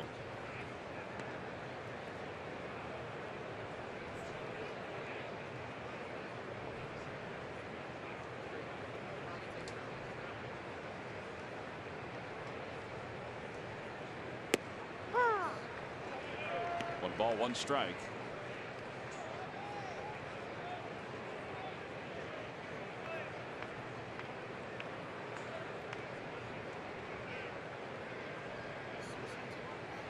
In the dirt, and it's 2-1.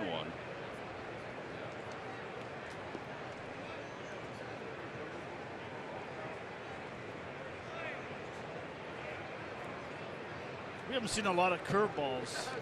Well, maybe 2 or 3 tonight so far. Just got Rizzo out on 1. Right at Cesar Hernandez. Perfect placement with that shift. 4-3 on the putout, and the side is retired. First 1-2-3 inning of the night for Adam Morgan. We're on to the bottom of the 5th.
Citizens Bank Minor League Report. Citizens Bank, the next time you have a question about money, don't keep it to yourself. Ask a citizen. Ricardo Pinto is the Phillies pitcher of the week. 6 innings, 7 strikeouts. Roman Quinn is on fire. He's in fuego. Now, he did not play or start today's morning game. They played a 9:30 game in Reading today. 9:30 a.m. Welcome to the minor leagues. 2 home runs, 7 RBIs for Roman Quinn. By the way, Lehigh Valley leads Gwinnett 3-0. J.P. Crawford and Cedric Hunter each have RBIs. Ben Lively, 5 1/3 and 1 hit so far. That 9:30 game, Reading won 2-1. Reese Hoskins, a 2-run double. Mark Leiter picked up the victory. There's Tyler Goodell, and he takes strike one. It's 0-1. Chris Mudd, who's one of the Phillies athletic trainers, who was in Reading during the course of his career, coming through the system as that one's hit out towards shortstop. A couple of hops, and Goodell is retired. He said it's show and go when you have a 9:30 game. That's it. Speaking of show and tell, Greg Murphy's found his way out in Ashburn Alley. Murph, where are you, buddy? Oh, I am at Campo's, which is one of the great food stands out here in Ashburn Alley. But there is some exciting things going on here at Campo's. Get this, guys. When you think about baseball, you think about, of course, the great game down there on the field, but you also think about ballpark food. Well, the USA Today is running a contest. Best ballpark food in the country. Right now, Campo's is in the top 10. In fact, they're in 4th place right now for the cheesesteak, of course. And we need your help, Philadelphia, to get them up a little bit higher. How about in 1st place? You got to go on the website. It is 10best.com and vote for the Campo's cheesesteak. Now, get this, guys. We are currently behind the Mahi Mahi Taco in San Diego, and we are ahead of the Buffalo Cauliflower Poutine, but only by a little bit. That's up in Toronto. So obviously the Campo's cheesesteak deserves to be on top. It's from Philadelphia, and I know you guys have had them. In fact, I'm going to have some delivered to you right now, but nice. It is one of the best things you can eat in this ballpark. We all know that. The cheesesteak is synonymous with Philadelphia, and Campo's is all about the cheesesteak. So you got to go on 10best.com and vote. Let's get these guys up top. Let's bring it home for Philadelphia, right? Why not? Mahi Mahi. We're behind the Mahi Mahi Taco, guys. That's unacceptable. Unacceptable. And what is up with the poutine? It's poutine, Murph. Poutine. Buffalo Poutine. cauliflower. We need to get used to you being O Canada here in a couple of days. It's poutine. I can tell you right now, the poutine is not as good as the cheesesteak. It could be as good as the cheesesteak. It's not. It's probably 5th best. You mix it down with the Caesar, it'll go 4th best. There you go. So get on 10best.com and vote. All right. Swing and a miss. It's 1 and 2. It's probably the 5th best. It's cauliflower. Why would you eat that in a ballpark? I don't know. Ask Cindy Webster. She had sushi in Dodger Stadium back in 08. Figure that one out. Cauliflower at the ballpark? 1 and 2 to Paredes. Listen to Murph. Get on and vote. That's the last thing I would ever order at a ballpark is cauliflower. What about Brussels sprouts? I have to wash it down with milk at home. Hey, let me get it at a ballpark.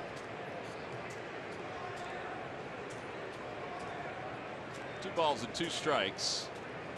Paredes waves at it, and he is down on strikes. 6 strikeouts for John Lester. He is now retired. 10 consecutive hitters. All right, like Murph said, go on and vote. Get Campo's up there. They can't lose to cauliflower. Seriously. We'll go to the top of the 6th. 3-0 Cubs.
Philly of the week is putting together an exceptionally strong first half of the season.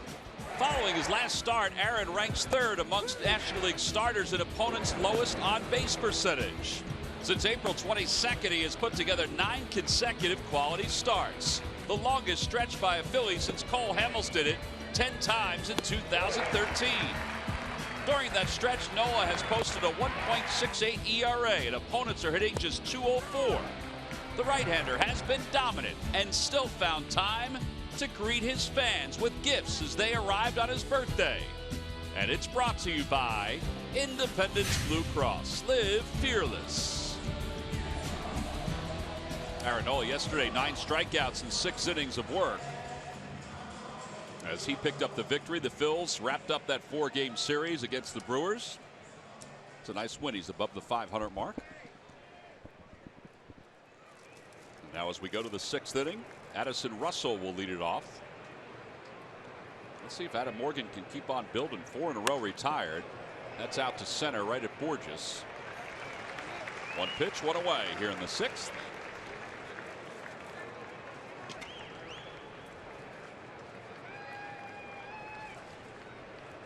And David Ross is coming up.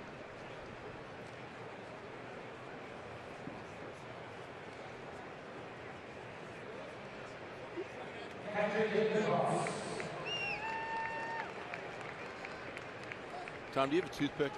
I do not have a toothpick, but that would be very handy right now. There's a strike to David Ross, and it's 0-1.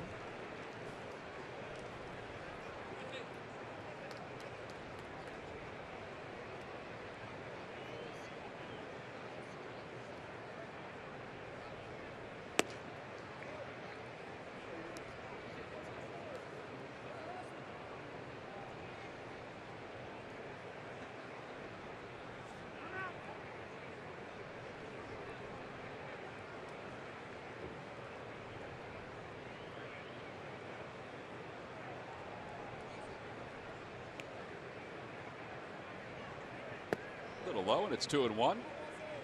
Toyota Major League Scoreboard. Houston and Texas are facing off in Arlington. Rangers 3-0 lead. Their record at home 21-9. How about we showed the standings, the best records in baseball before the start of tonight's ball game? I mean, the Cubs are head and shoulders above everybody else, but how about the Rangers, the way they played in May to move up to the #2 spot? They're doing it with a whole bunch. They just get Darvish back. Cole's been great for them. I watched a little Darvish's last start. He's got the same kind of movement. It doesn't matter, surgery or not. I think Bannister has a lot to do with that. He's a great manager, great guy. Back to the box, flagged down by Adam Morgan.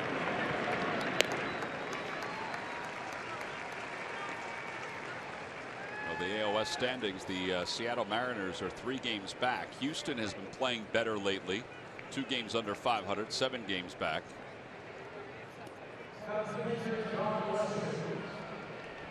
think many folks thought the Angels would be up there. They may still make a run. Their pitching's been banged around this year. Yeah, They don't have the pitching. No, and I think no, they don't. I think Houston's a team you have to watch. Well, they've been hot as of late, that's for sure. John Lester hacks the first pitch out to left field. Tyler Goodell puts it away. 7 in a row retired by Adam Morgan. That was an 8-pitch inning. So now we'll move to the bottom of the 6th. The Phils still in search of a little offense against John Lester.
brought to you by WB Mason. You can't go wrong when you buy right.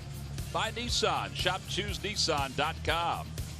And by Xfinity. Xfinity X1 will change the way you experience TV.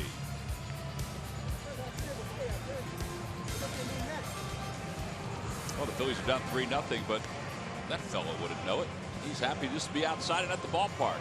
If you're a John Lester fan, you have to be happy with what he's done these last 3 starts, including tonight. Elvis Araujo's warming up in the bullpen. I thought maybe they'd let Morgan bat here.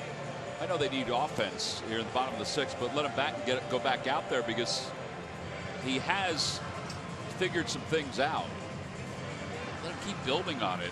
No, I would agree. He's still under 100 pitches. He got in a groove. And really, besides the Hayward hanging slider, which he should never been up there anyway in that situation. The play was made in right field earlier. He's locked it in.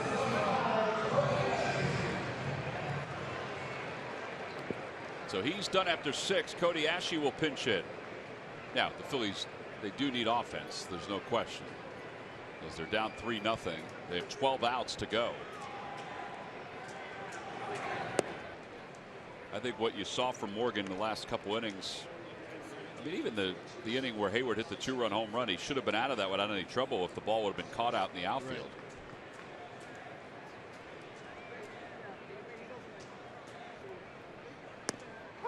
Right. 1-1 to Cody.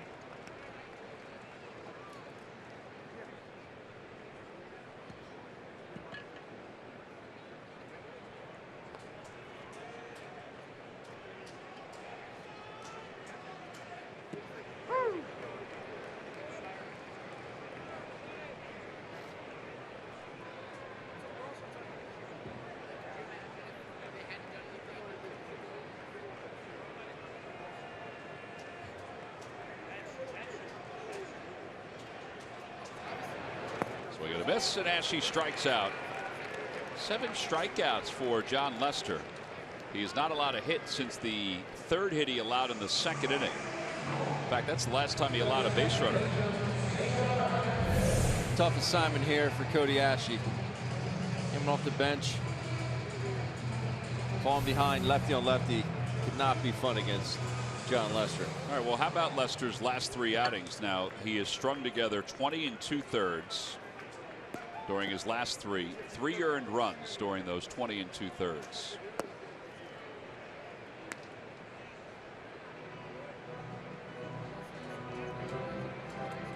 You know, I thought earlier today when Cesar Hernandez led off the game with a bunt, you might see 4, maybe 5 attempts today from the team and all.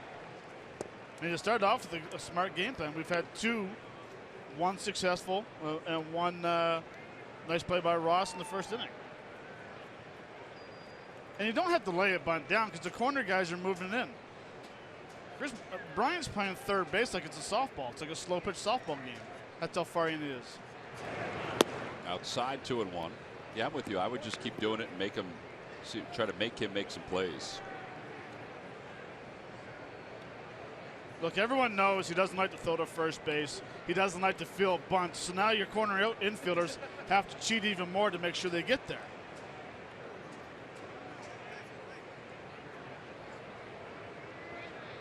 I just find it interesting that Rizzo's charging from first base, but nobody's covering first. Right. That's a good point. Like he charged in like it was a forced play at second base. Like it was a sacrifice. Yeah.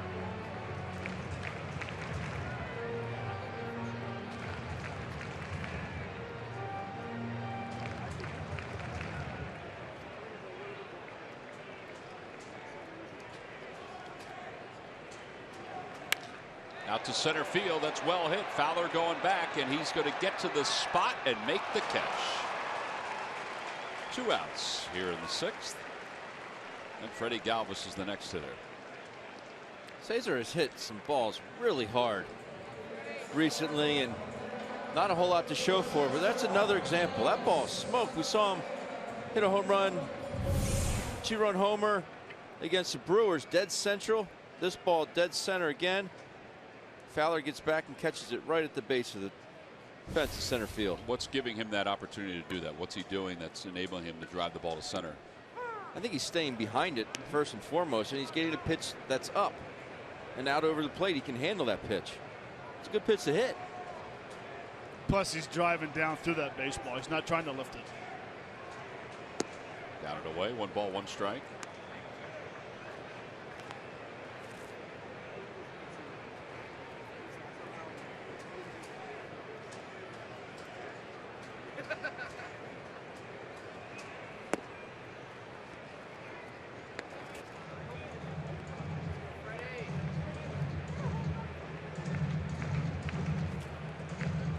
Tonight he's a little below what he normally is with his fastball. He's usually around 65% fastballs. He's at 54. It's probably even better for him that he's able to throw all those other pitches. 74th pitch of the night. This one to Freddie Galvis. And he fouls it back toward the Hall of Fame club. So the last 2 starts against the Phillies have been fairly similar. He's on this pace. If he continues on this pace, he's going to go farther than 6 1/3.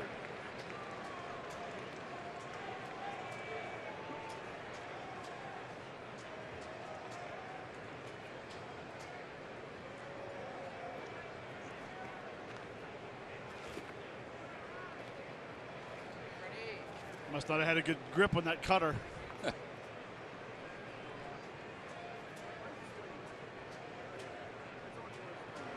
And Galvis waves at the curveball again, and down on strikes for the 3rd time tonight. 8 strikeouts for John Lester. 13 in a row retired by the Cubs lefty as we move to the top of the 7th.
Time now for your Delaware Valley Honda dealers game summary. 3-0 Cubs. They scored 2 in the 4th on the 2-run home run by Jason Hayward, his 100th of his career. Really, John Lester, all he's needed is that first inning run because he's been fantastic. 8 strikeouts over 6 innings. Adam Morgan finished strong, but he is lifted from the ball game. Morgan retired the last 7 that he faced. He's charged with 3 runs and 8 hits, and now he'll give way to Elvis Araujo. Elvis in his 20th ball game, 1-0 with an ERA of 3.60.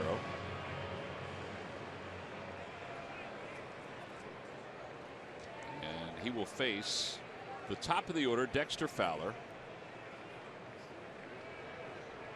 Jason Hayward, Chris Bryant, fastball in there, 0-1.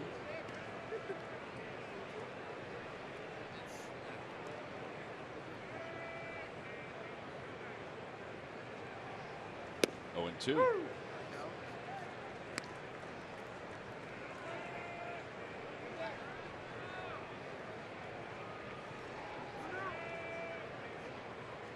Almost wanted to fire right away. Fowler tonight is 2 for 3. Struck out his last time against Morgan. He does not offer at that pitch.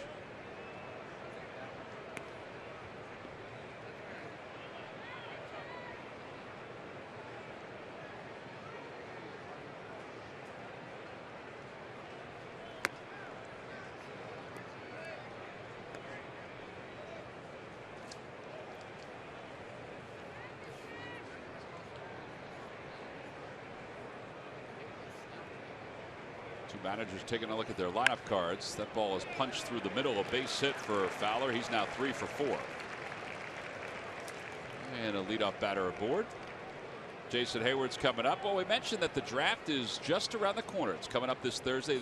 The Phillies, Murph, have the #1 overall pick, and it seems like they're whittling it down internally on who they're going to pick. Yeah, they said they're getting closer and closer. You know, Johnny Alvarez, the Phillies amateur scouting director, talked to the media today and talked about the draft. Obviously, there is a lot of excitement surrounding the first round pick, and you know, but you have to remember this is a full draft and they have lots of picks to make during this draft, but all the attention, yes, on that #1 pick, and they're starting to whittle it down. They're using every resource they have possible, whether that be scouts out in the field, the computer, word of mouth, anything they can find, video, to help them make the decision that they want to make. They've narrowed it down, it sounds like, to 4 or 5 guys. Alvarez wasn't going to get too specific today with the media, but the bottom line is, and Matt Klentak said this the other day, guys, is they can take whoever they want. They don't have to worry about anybody else snatching the player that they want before them. They have all the ability to take the player that they want. Borges out towards center, is under it, makes the catch. Fowler goes back to tag, but he won't advance. And one away. Well, you said they're using all kinds of resources, Murph, and Johnny kind of outlined who he's using and what he's using. Yeah, I thought one of the most interesting things that Johnny said, and I guess this makes a lot of sense, when you have guys in your organization like Pat Gillick and like Charlie Manuel, guys like that are around and part of this organization with the wealth of baseball knowledge that they had. And Johnny said today, we are using these guys. We've sent them all over the country, and those guys have seen the top 3, 4 guys and have now come back to Philadelphia, are sitting in the meetings and weighing in with their opinions. So it just makes sense to use those guys and all of their years of expertise to get the best information you can. And as you would expect, when you have a room full of guys, the opinions differ from time to time, but he said it's been a very healthy debate, and by Thursday they're going to have it narrowed down to that one player that they want to take. Yeah, and talking to Charlie Manuel the other day, you know, he likes a lot of the hitters, and surprising. Yeah, but also likes the pitchers too, likes some of the pitchers. But he said in his mind, any of the guys that are on the list, the last 5, he said they cannot go wrong with any of those guys. He said he's really impressed with a lot of them. Well, that's good. It's very good. Because with one of these players, they really do have an opportunity to change an organization. You get an impact player like that, much like this guy at home plate. Check swing.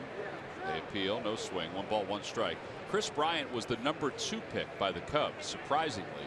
Mark Appel, who's in the Phillies organization, was the #1 overall pick the year that Bryant was taken #2.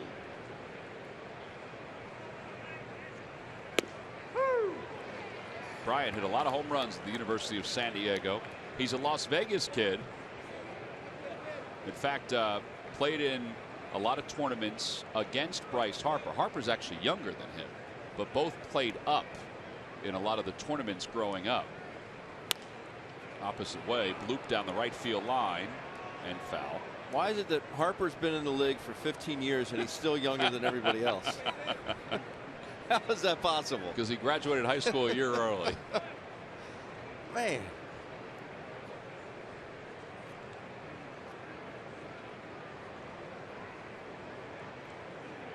And you can look at it a couple different ways.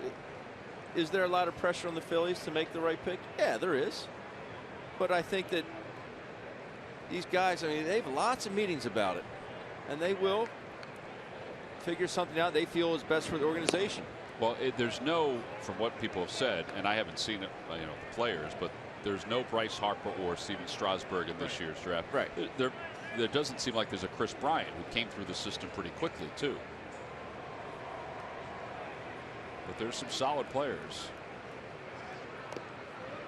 But I think that the science of scouting has evolved and really gotten a heck of a lot better from even the days when Matt and I played.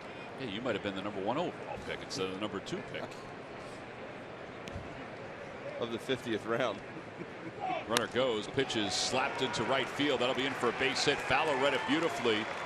And Paredes' throw is cut off. That puts runners on first and third with one man down. And for Bryant, that's his second hit of the night.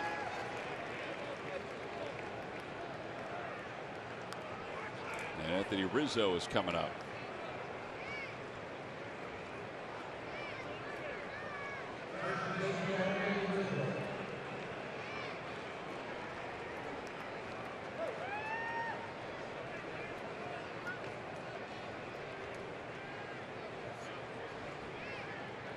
So Cameron going through the signs, either whether to throw it through or eat it.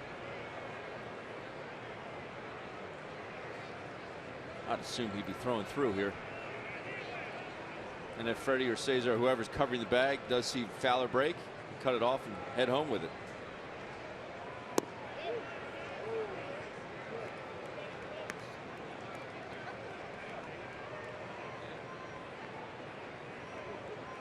I would be shocked if he tries to steal second base here. Big hole at first base.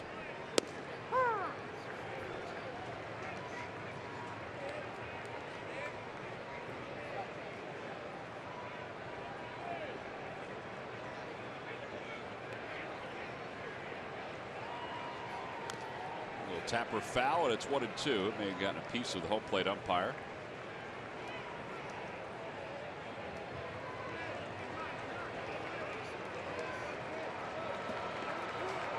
Vic says, I'm okay.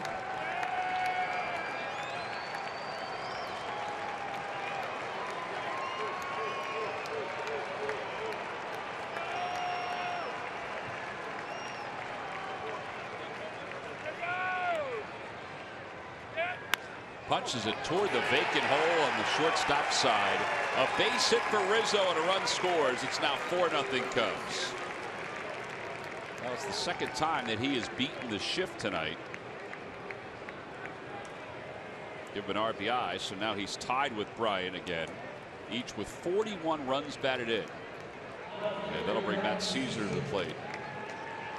How many times have you heard me say this year, put the ball in play and good things happen? Not the prettiest of swings, gets fooled, able to keep his hands back enough and shoot the ball to left field. Still hits it pretty hard. You see him out in front, just serves it into left field. Put it in play, especially with man at third base. Watch, he gets out in front, keeps those hands back. Wow. Serves it to left. He sure did keep his hands back. That ball would have hit a right-hander. Yes, it would have. It goes back to the point where you guys were mentioning before how close he is to the plate. Yeah, we just balked.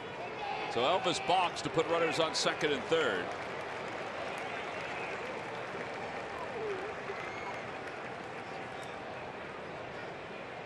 But again, coming back to that base hit by Rizzo. Let's take a look at the block right here. It starts and then he stops. Yeah, that was a good call. See the upper body start. But it comes back to, with Rizzo's base hit the left field, that ball so far off the plate, there's no fear inside. Zero. You know that pitchers aren't throwing inside enough. So I can go ahead and look in the batter's box on the other side and still get a knock to left field.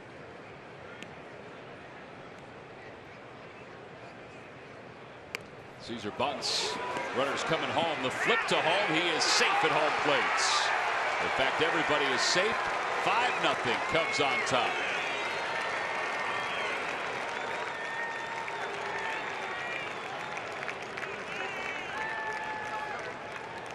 RBI for Caesar. Safety squeeze here. I think it's the right play by Elvis. You have to try and eliminate that run. You still have one out in the inning. Double play still is in order. But it's a smart play by Elvis. You have to try to eliminate that run, already being down 4-0. And he was indeed safe. where the replay rule, or the catcher blocking the plate rule, has so much ambiguity to it. From what we understand, anything in the infield, he is allowed to get his foot in there and block the plate, which Cameron did to a certain extent, but there was still a little bit of daylight for Bryant to slide in. 5-0 Cubs, 1 out here in the top of the 7th.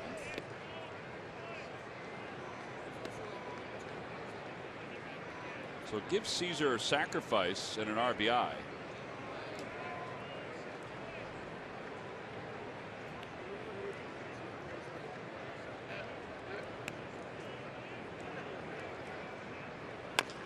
Little dribbler left to the mound. He's coming home again. The flip to the plate. This time he's out. That was a nice play. Great play. No other flip would have gotten Rizzo at home plate. This is a very nice play by Elvis.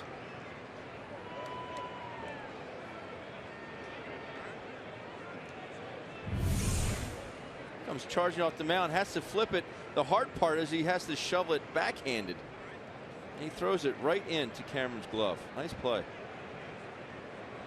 The bat got the home plate umpire, Vic Carapazza, in the hand or the wrist. And that's why Chris Mudd is out to take a look right now. Well, Vic gets smoked on the hand and then is able to get back in the plate and make the right call there at home plate.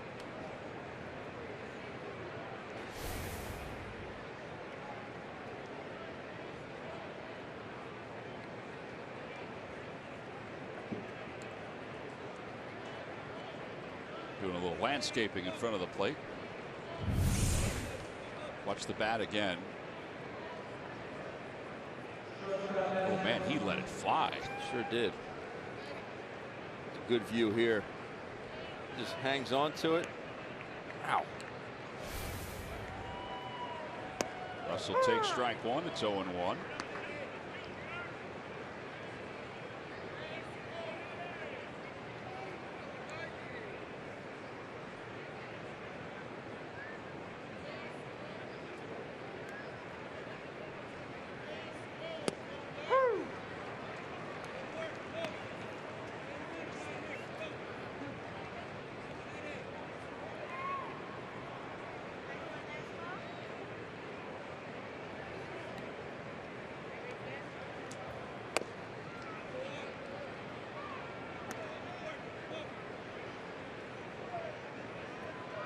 See, now I love that pitch.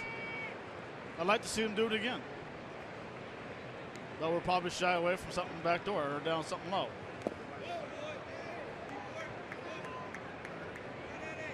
Like that. Well, I just think the fact that it comes to the point where once in a while we throw inside, you automatically know they're going to go back, breaking ball, back door, or something soft. That's just the way the game has gone nowadays. Swing and a miss.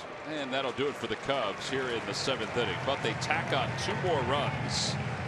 They leave a couple of base runners. They get 3 hits. Time to stretch. John Lester has a 5-0 lead to work with.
Charles was here today, took a little batting practice. He was roaming around talking to some of the Phillies players and coaches.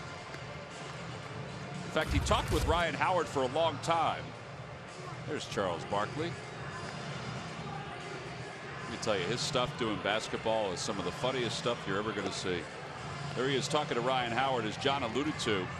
He commented on the bottle throwing incident, which we haven't even touched on since Ryan hasn't played. There's Charles trying to take some swings in the cage. I want that one. Throw that one again. It's nice of him to clean up, though.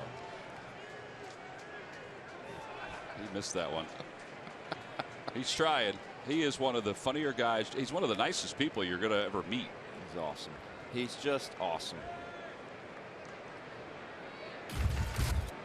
Here's Tommy Joseph. He'll have a little different swing as Lester delivers a breaking ball, and it's 0-1.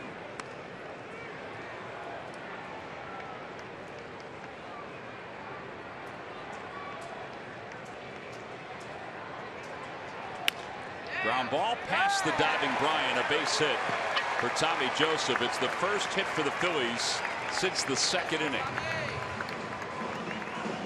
Time now for the Jeep Stuff the Fans Trivia Quiz answer. All right, guys, here we go. Who are the other three reigning Cy Young Award winners besides Jake Arrieta to throw a no-hitter? Well, I think we know two for sure. Justin Verlander and Kershaw. I think the third one we're bumping heads. You say Ben. Mike Scott. And I say Sandy Koufax. Wow, Mike Scott. All right, so let me break this down for you. Sandy Koufax is right. Clayton Kershaw is right. Verlander is wrong, and Mike Scott is wrong.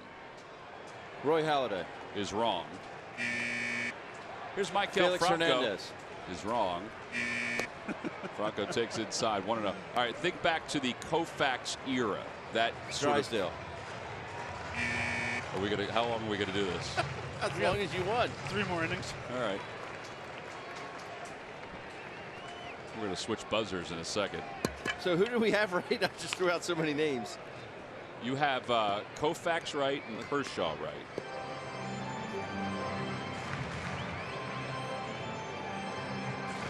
One ball, one strike to Franco. Left ear ready. He is a righty. Which team? That'll give it away. So? Ready to get it wrong 4 times. St. Louis Cardinals. Gibson? Bob Gibson. I think that buzzer was out of juice. 1-2 to Franco. Log back on to Phillies.com to find out if you're the winner of a Phillies prize pack.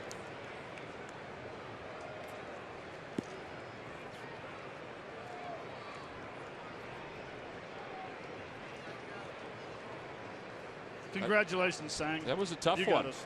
You guys went silent when I asked the question earlier and started writing feverishly.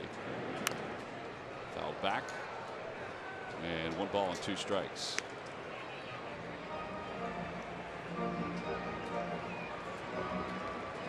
Franco tonight is 1 for 2. He singled up the middle. He also flied out to right.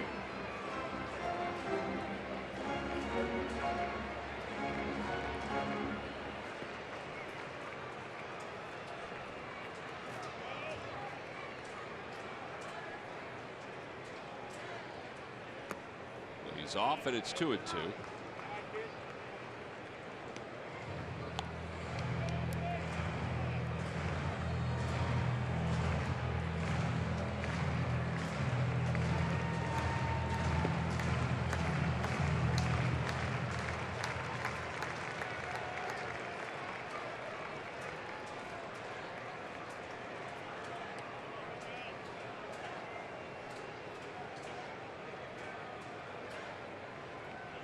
That ball's hit hard to third. Bryant's up with it. There's 1, 2, 5, 4, 3 double play.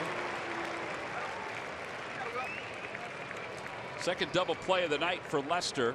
The other one came back in the second inning. A strikeout throwout double play. Andrew Bailey warming up at the bullpen. And Cameron Rupp's coming up. Michael gets out in front of this and hooks it to Bryant at third. Good feed right there to Baez and then on to Rizzo at first base.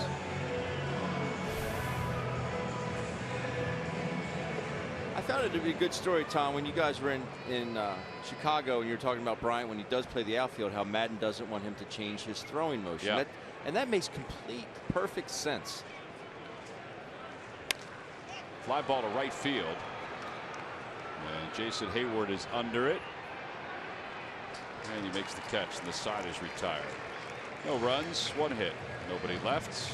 We'll head to the 8th. It's still a Cubs lead.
Summer deals. Visit your local Toyota dealer or buy at Toyota.com. Toyota, let's go places. By McDonald's, jumpstart your morning with a hot or iced McCafe coffee. Now starting at just $1. And by your local Ford stores. Top of the 8th inning, 5-0. Cubs on top.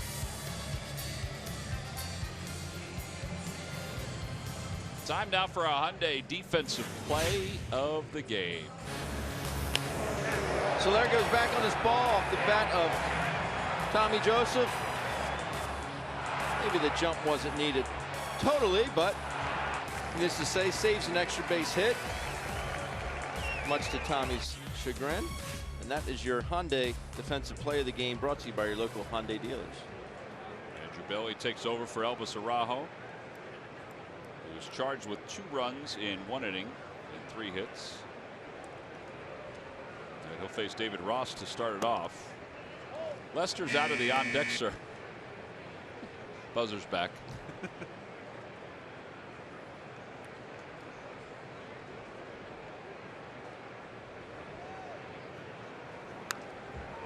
Ball, 1 strike. That buzzer was blasted in there because of the discussion you guys had between the break, where you thought you may have found a discrepancy in Sang's question.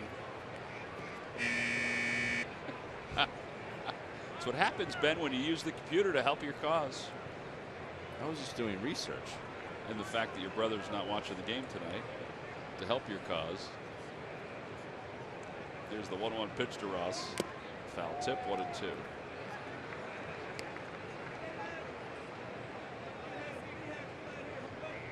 Ross is 0 for 3. He's flied to center. He's grounded out twice.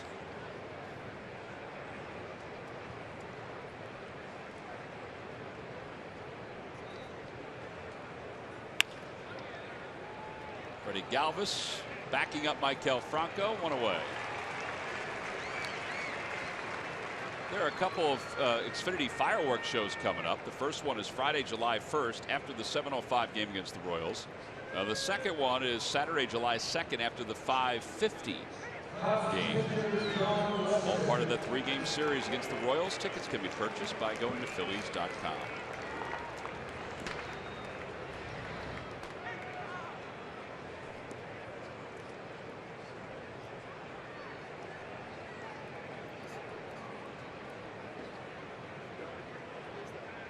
Lester doubled back in the 4th inning and scored.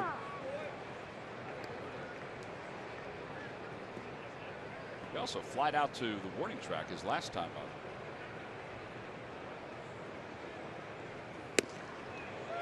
Oh, and 2.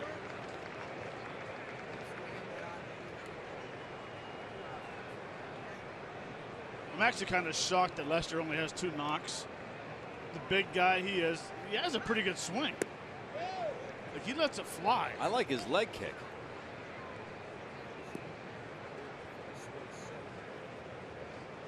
Probably figures it can't hurt.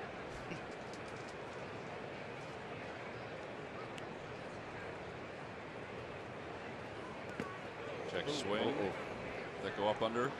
I think he's okay, but keep that chin tucked. 2 balls and 2 strikes.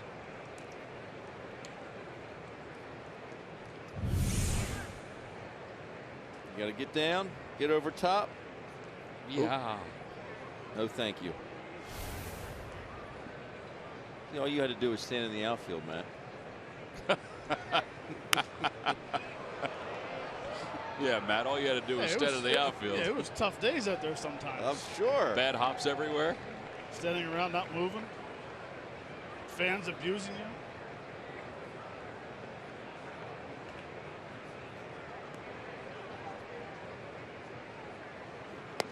And a strike 3 call. Lester's down looking. 2 outs here in the 8th. Back to the top of the order for Dexter Fowler. I do remember standing. I did have a start one game. I played a couple games at first base. I had 1 start against Randy Johnson. We're in San Diego, and I played first base. And I remember getting done the game and thinking to myself, how could you not play every day? I know there's times where you get tired and this and that, but it was such a drastic difference from being a catcher to going and playing first base. I'm not saying anything against first base. You're saying that it's easier to play first base? He's pretty much saying first base is non-athletes. No, I'm saying physically, it's a lot less wear and tear on your body. I would agree with that.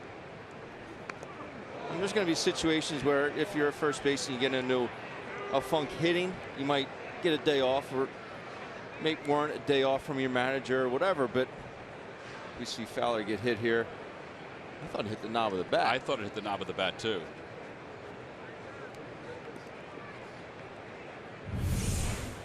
Take a look here. I think it did hit the knob of the bat. Now his finger may have been there too. It may have pinched it.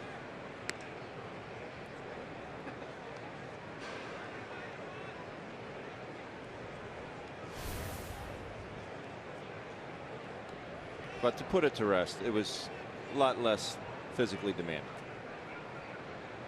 Legs felt better? Oh, yeah. Yeah, no ice tank after the game for a day game. So the umpires are going to talk about this.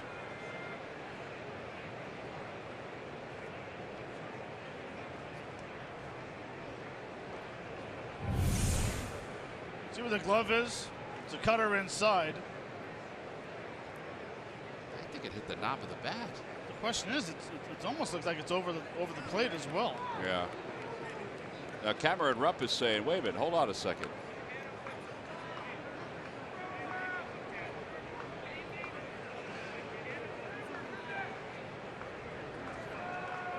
You know what? You're right. It does look like it's almost over the plate. So Dexter Fowler is going to go to first base, and I believe they're going to check that one. They will review it. They can review a hit by pitch. So Mike Winters will head over along with Vic Carapazza. I mean, it's awfully close. But I think the way the view we showed you from center field, Bernie's camera, it looked like it hit the knob of the bat. I would say majority of the ball hit the knob of the bat and some of the ball hit him on the finger. Right, and if that's the case, then it's a foul ball. All right, they've already looked at it, and they say that it is a hit by pitch. I can't believe that it took them, it was that quick for them to look at it. Now, up in New York, while he was being tended to by the athletic trainer, they were looking at it in anticipation. But I don't know how they didn't see that that ball hit the knob of the bat, not the finger. Unless they're saying he dropped, some guys drop a pinky, maybe he's saying it hit that. I don't know how you could distinguish between the two. I'm with you. Well, he's on base 4 times tonight. Wow, confirmed call, which means that they had indisputable evidence that it hit his finger. Wow. Gotta say, we've had some weird ones recently. So even if you have your fingers wrapped around the bottom, the guy hit with my bottom finger off, and I had it underneath the knob of the bat. Now, if it hits my finger, still hit by a pitch, isn't it? Yes, but if it hits the bat, it's a foul ball. Do you know what I'm saying? No, I understand that, but I'm saying if it hits his hand and the knob at the same time, it's hit by a pitch, right? That's a foul ball. If it hits the bat. So if it hits his at the hand, same time, at the same time, hand and knob, it's a foul ball. If I understand the rule correctly, yes.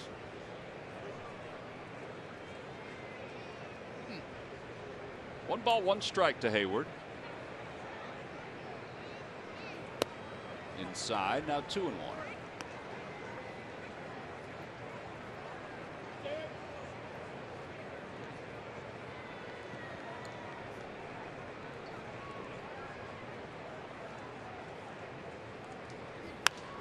Popped him up.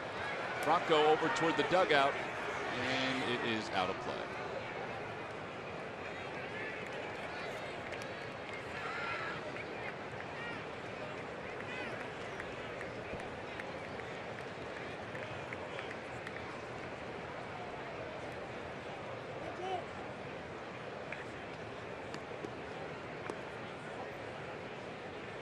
I know Bailey has that nice little cutter.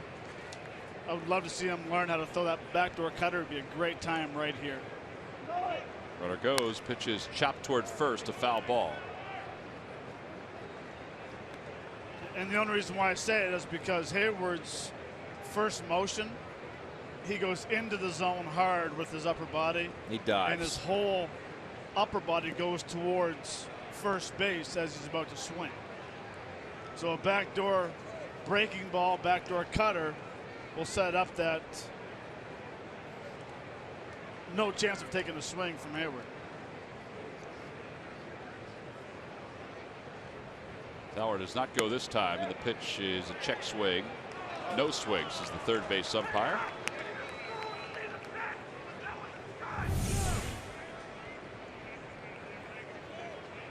And it does look like he held up.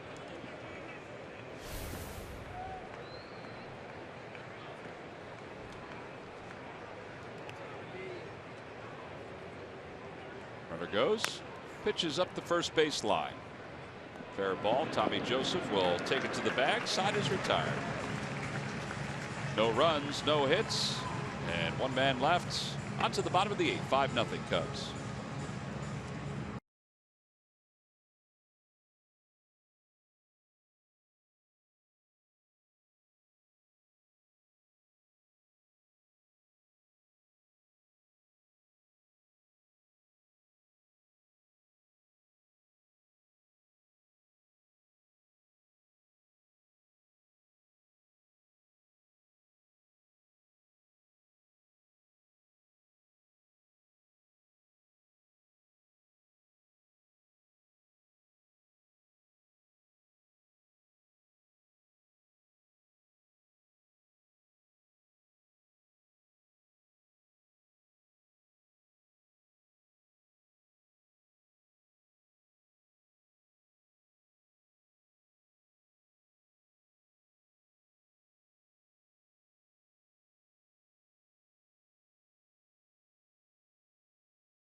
Phillies take on the Toronto Blue Jays. It's part of a 2-game series. The MLB Network tote bag is given out free to all fans coming to the ballpark. Tickets can be purchased anytime by going to Phillies.com.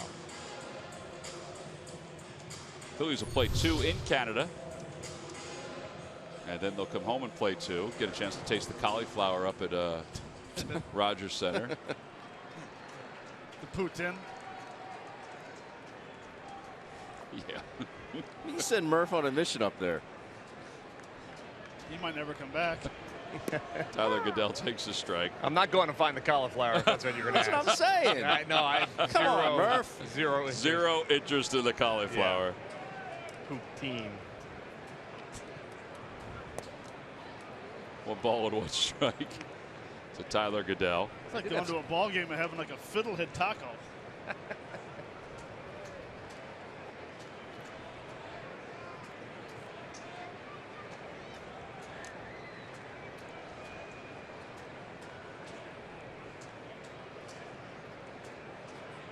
Lester has faced the minimum since the 2nd inning, since the Peter Borges bunt single.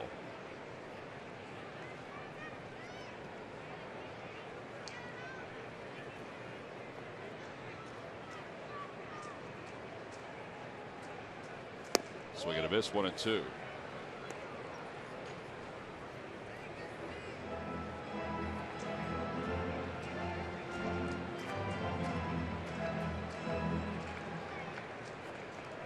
Oberholzer warming up in the bullpen.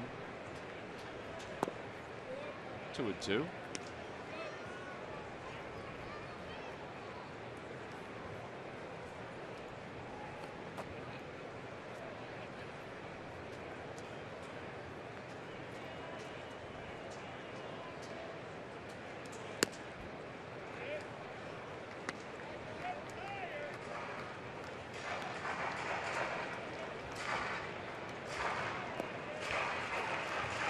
Started the 8th inning. It's only Lester's 90th pitch.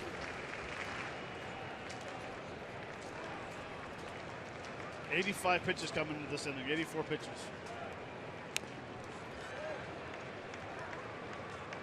Yeah, they have somebody up and throwing right now, but he's fine. You see his pitches by inning. It's part of what you guys were talking about before as far as the approach goes. Swinging at everything.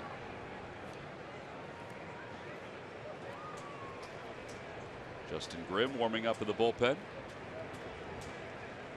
Tapper back to the mound. And he runs more than halfway. 1 away.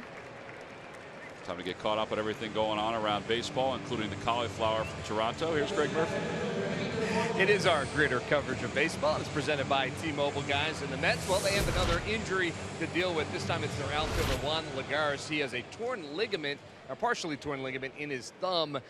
They are going to attempt to get him to play through the pain with this injury. It's swollen right now. They're going to let the swelling go down and then hope that he can avoid the disabled list and continue to play with this torn ligament in his thumb. The Cardinals, they've optioned their second baseman Colton Wong to AAA. And you remember back in 2014 and 2015, he was a pretty good player for the Cardinals, but he has really struggled this year, batting .222 for St. Louis. They needed to make room for Johnny Peralta, so he has been optioned to AAA. And how about this former Philly, Philippe Almont, you remember him, came over here as part of the Cliff Lee deal. Philippe had his problems here at Citizens Bank Park and in the Phillies uniform with control. That continued after he left the organization, and he has announced today that he is retiring from baseball. He is all done. He was playing down in Charlotte at the AAA level in the White Sox organization, and his final outing, unable to get anybody out, lots of walks, lots of hits, and he has decided to call it quits. So Philippe Almont is no more professional baseball. I mean, I guess you guys probably would agree with this.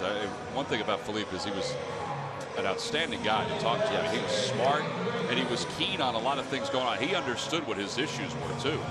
But he was a good guy to talk to. Matt, I mean, you were part of. I mean, he's from Canada, so you probably had some connections with him even outside the Phillies organization. Yeah, we played together in Team Canada. And Felipe was a guy who had the $1 million arm. He didn't know how to use it. That was the problem. Ground ball to shortstop. This is going to be a quick inning for John Lester. The Phillies go down in order. We'll head to the 9th inning. quiet night for the Phillies offensively. That's because of that guy right there.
Time now for our W. Mason deliveries of the game. And guys, we go back to the first inning and the fourth inning, and this is all that John Lester's really needed tonight. Yeah, as Bryant got a base hit here to right field. Thought it was a triple after further review. It was a double interference by the fan in right field. Made it 1-0. And Hayward comes up, gets an off-speed pitch out over the plate. Drives it to right field on a line, just in the corner. At that time, made it 3-0 Chicago Cubs. And those are your W.B. Mason deliveries of the game. So 5-0 Cubs as we go to the top of the ninth.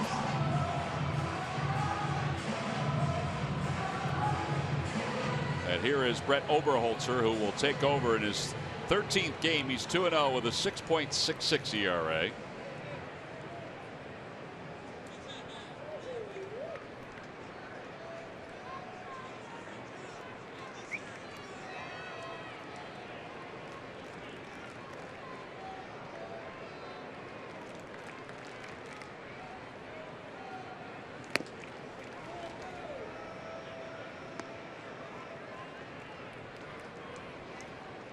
Bryant 2 for 4. He has an RBI tonight, 41 now on the season. Swing and a miss, 1 ball, 1 strike.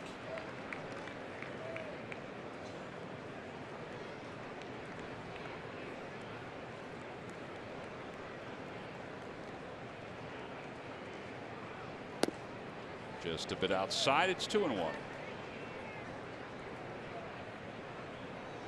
Oberholzer on in relief of Andrew Bailey, who went a scoreless inning, a scoreless 8th inning.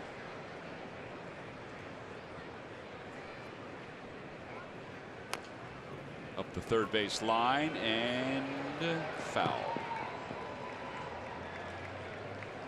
Every time Phillies retire the opposing team 1-2-3, Comcast will make a contribution to Phillies charities. Phillies baseball is brought to you by Xfinity. Xfinity X1 will change the way you experience TV.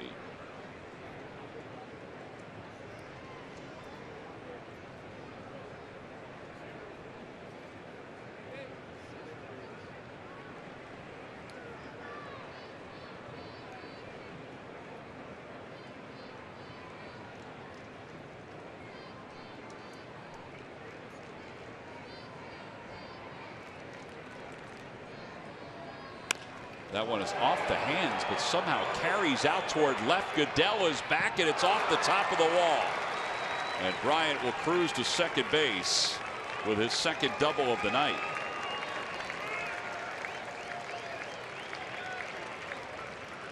I can't believe that ball carried that far. I'm shocked that it carried that far. Yeah, but you watch here on this replay, you watch how you talk about tucking your hands in tight. This pitch is well inside, but watch how he moves that hands tight inside his body. Well, that's true. And he got that barrel through the zone pretty good. The only reason why I didn't go to the ballpark is because he couldn't get really true extension on it.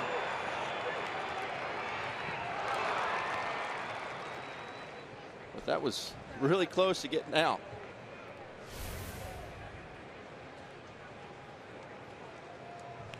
Here's Anthony Rizzo. Rizzo has an RBI tonight. He's 2 for 4.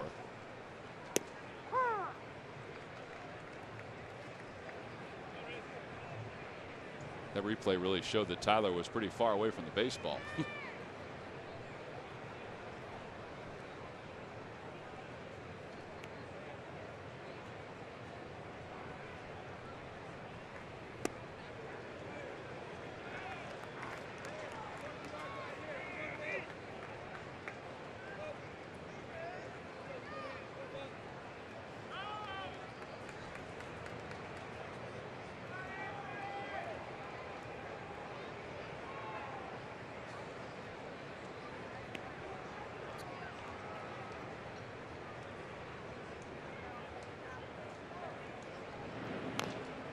Foul ball, and it remains 0-2.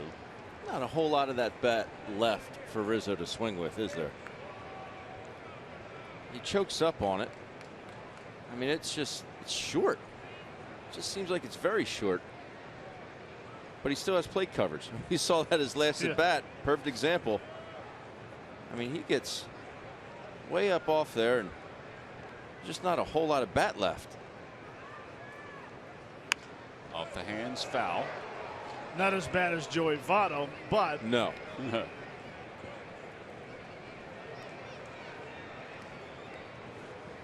That swing that Brian had, though, it reminded me a lot about the home run that he hit off Morgan at Wrigley. Yes. He talked about extension. That same type swing, but he's able to catch that ball off Morgan a little bit more out in front and drive it a bit farther.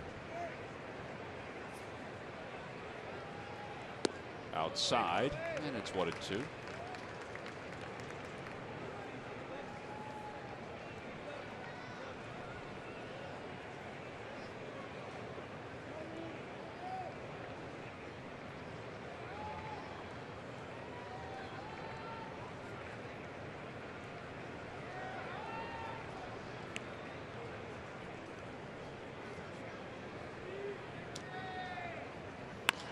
A line drive base hit into center field. Bryant will score.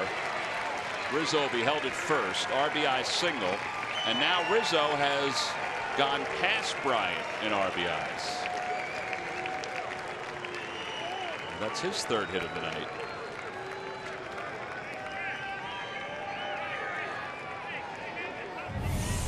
They don't stop. Gets that foot down.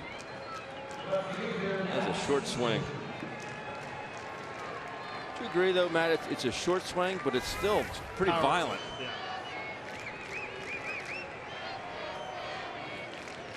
I think the reason why it looks like a short swing and a powerful swing is because he uses his lower half so nice. He drives off that back leg. There's a fly ball to right field. Paredes is under it. Oh, man.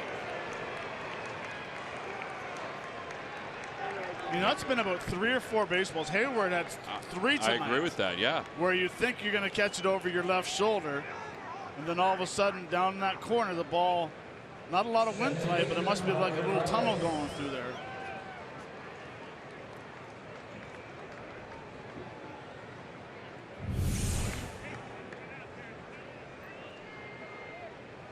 Smoke cone.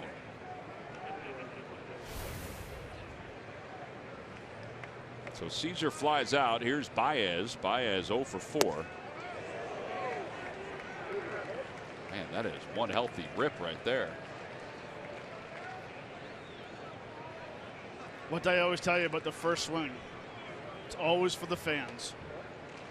Because the fans sit back and go, woo. Now each swing will cut back a little bit more.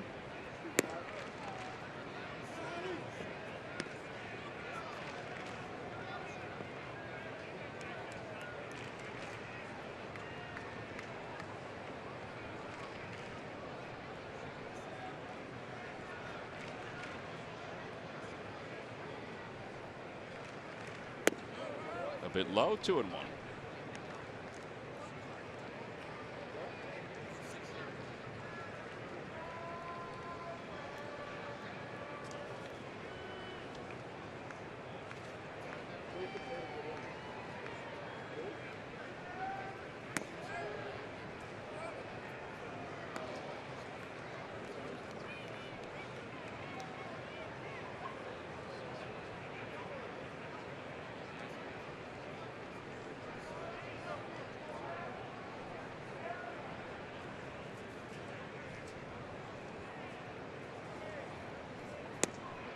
Off-speed pitch. It's 3-2. 6-0 Cubs. 6 runs on 13 hits. Phillies still have one more at bat, but the Cubs may be heading to their 21st victory of 5 runs or more.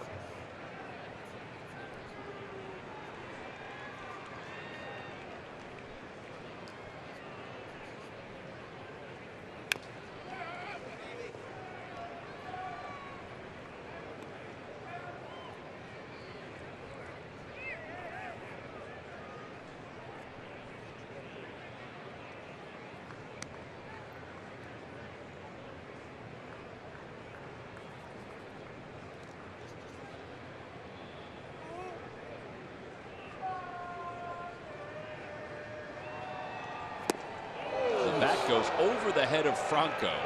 Another one. 2 outs here in the 9th inning. What was that one for? Was that for the fans also? No, I was just getting fooled by a pitch. He surely was fooled. It's an off-speed pitch. Great pitch down the zone. Good distance. If he would have let the bat go the first swing, yeah, might have hit the ATI sign in left field.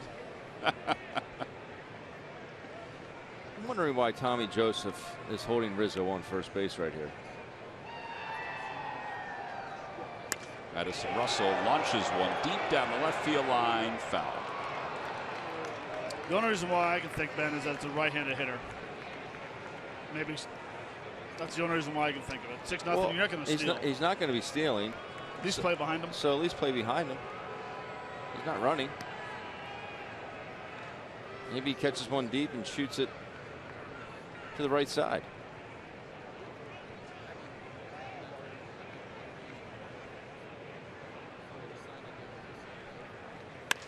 Out toward right center field. Paredes, he can't see it, but makes the catch. They got caught up in the lights. Side is retired. A run does score. Run on 2 hits. And 1 man left. On to the bottom of the 9th. Last chance for the Phillies.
Diamondbacks, it's AT&T Michael Franco bobble figurine, free to all fans. Tickets can be purchased right now by going to Phillies.com. There's the bobble figurine. Phillies have always given out some good ones here at Citizens Bank Park, and that continues with Michael Franco. Well, that's the story tonight. The Cubs scored a run in the first, and they've tacked on. They lead it 6-0. Justin Grimm takes over for John Lester, who was fantastic again tonight against the Phillies. 8 innings, 9 strikeouts, and no runs allowed by Lester. No walks. And no walks. So Grimm will face Andres Blanco to start it off. Phillies haven't walked anybody either. It's good. Yeah, Lester's allowed 4 hits. The Phillies have allowed 13. Cubs are going to, if they win tonight, are going to improve to 40-16. It's their best start since the 1907 Cubs. who went 43-12 during this time. Joe Maddon's team is on pace to pass the Mariners, who won 116 games one year. With some of the statistics, I mean, the run differential is one thing. 20 wins by 5 runs or more. You want to talk about easy games? I think the one, I'm sorry, Tom, I think the one that got me earlier was how many games they've won by 5 or more? Yeah, this will be the 21st. 21st, right? Yeah. That's the number that jumps out.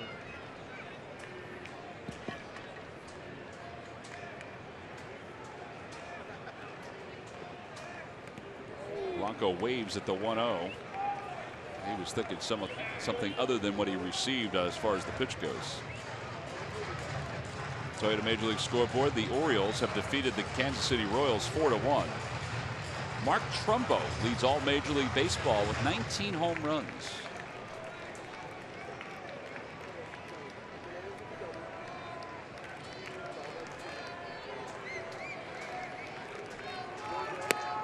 Upstairs, 2-1.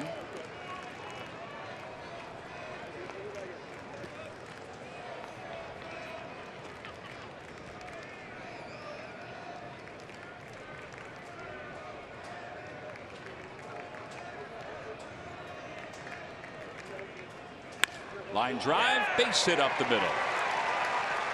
It's only the second hit for the Phillies since the second inning, and their 5th hit overall.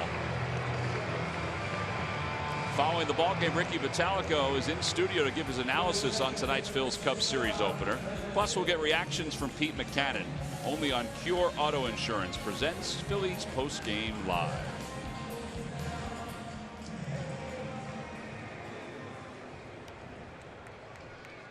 Cesar tonight is 0 for 3. Tried to bunt his way on. Is retired. Struck out looking and fly to center.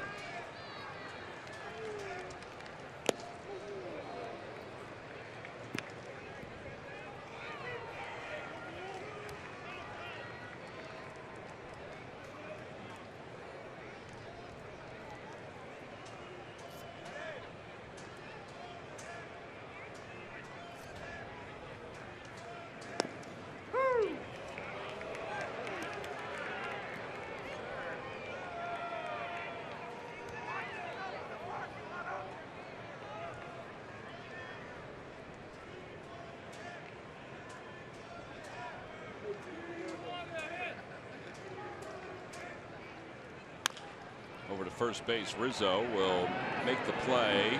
Not in time. Cesar hustled all the way. And the Phillies have runners on first and second with back-to-back hits. And Freddie Galvis is coming up.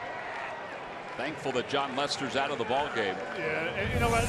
It's a 6-0 game, but I absolutely love not quitting and playing the game right. Getting down that line, smelling that knock. I love to see it. Andres had a nice at bat, smoked one up the middle. Cesar comes up, and we had just mentioned, you know, his last at bat flew out to center field, a good, powerful stroke towards center. That's you love to see him get rewarded. I mean, didn't hit the ball more than 90 feet, but was able to get a hit out of it. If he would have thought for a second to shut it down, it would have cost him a knock.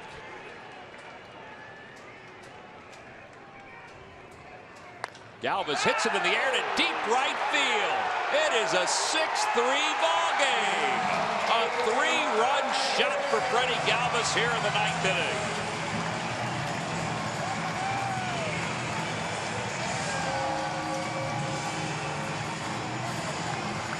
Way to go, Freddie. There's nobody in the world that feels better than Freddie right now. He had 3, well, they were poor at bats.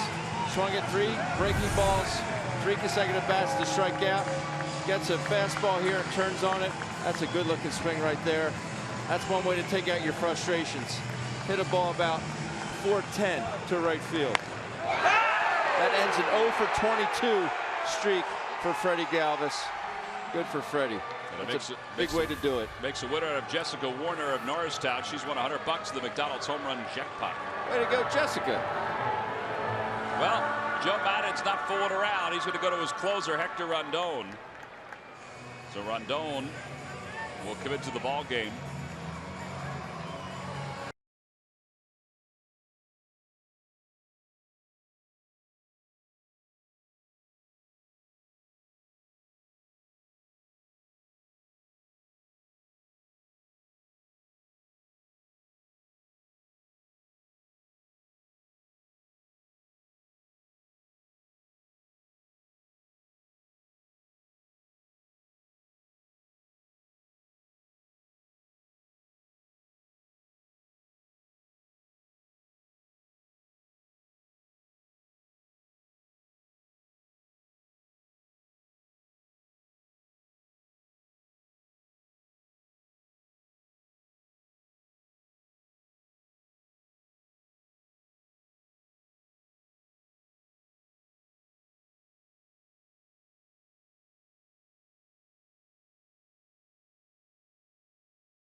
I just like it because it's really short.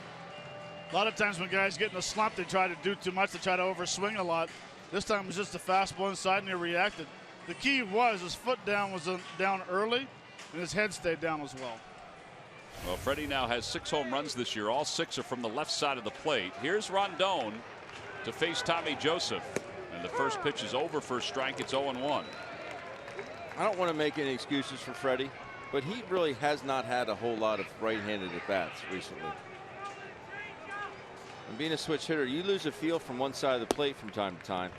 Now, if you're not seeing pitching on a consistent basis from one side, you start to do things mechanically that you don't from the other side.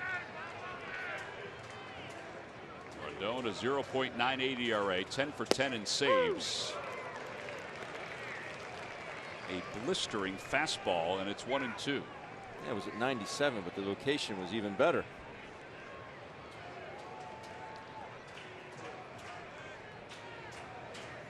Opposite way.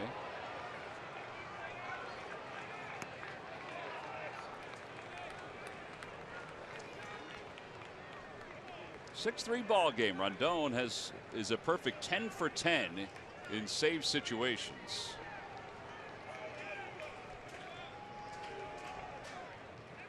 With a small ERA.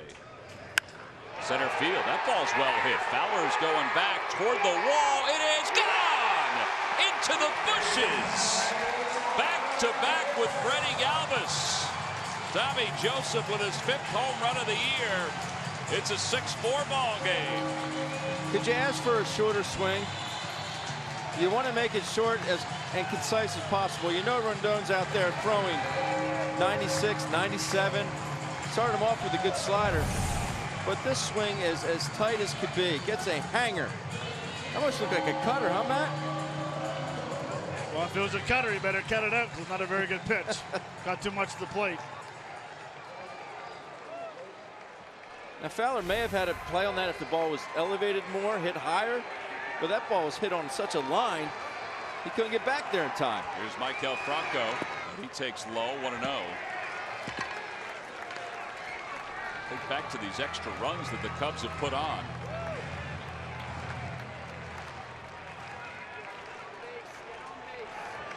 Swing and a miss. 1 ball, 1 strike. Tommy Joseph now 5 home runs since coming up to the big leagues. He had 6 down in the minor leagues.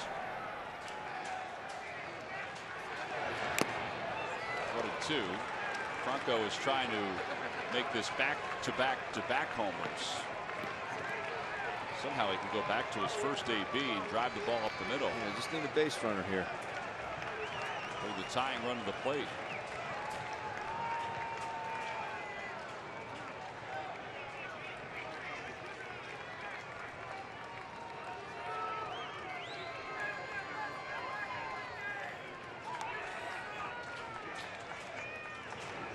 Off the end of the bat, spinning foul.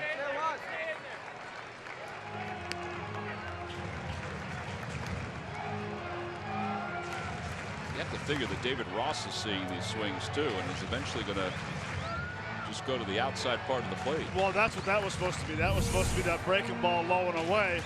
That's a hanger right there. That is a hanger, and he hit that right off the end of his bat. I mean, you don't split the middle of the plate. Ground ball to third, backhanded by Ryan. And 1 out. 4 runs are in here in the 9th inning. Cameron Rupp is coming up.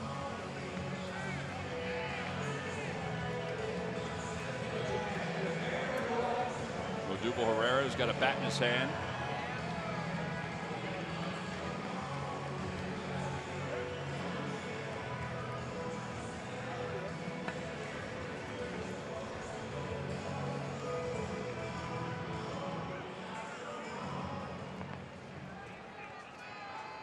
Odubel looks like he's going to pinch hit for Tyler Goodell. Fastball, and it's 0-1 to Rupp.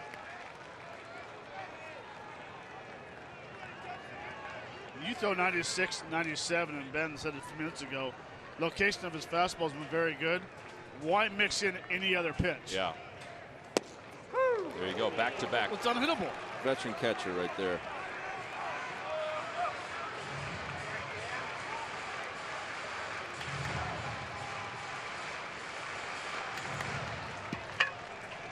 Difference in velocities. And Rupp strikes out. So 2 outs. And here's Odubel Herrera.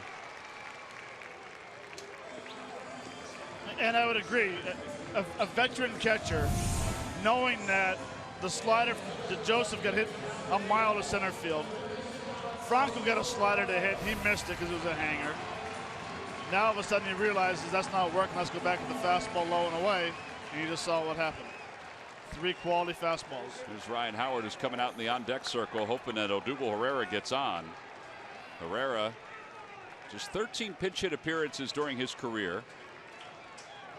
And he breaks his bat, bloops it down the left field line. That'll drop in for a base hit. He'll hold up at first. A 2-out single, and here comes Ryan Howard. Let's see what kind of reaction Ryan gets after what happened the other day. The fan heckled him, which was no big deal to him. The fan then threw a bottle at him, allegedly. That was a big deal to him, and it was a big deal to his teammates as well. And they really came to his defense. Ryan has not appeared in a game since. Well, it should bother Ryan, and it should bother his teammates. And it should bother the fans. It should bother the true fans Right. that have loved Ryan Howard for what he's done in the city over his career. And I think it did too, just from the reaction that we've heard over the last couple of days. There's no room for it. No room at all. It's cowardly.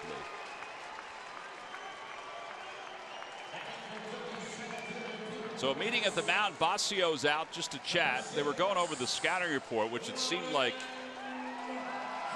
David Ross had in his wristband.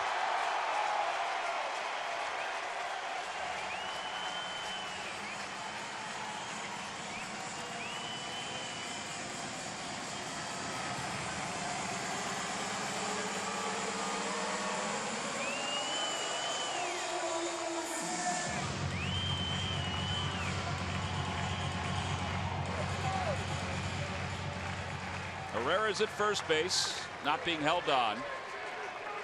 The tying run is at the plate, and Ryan Howard.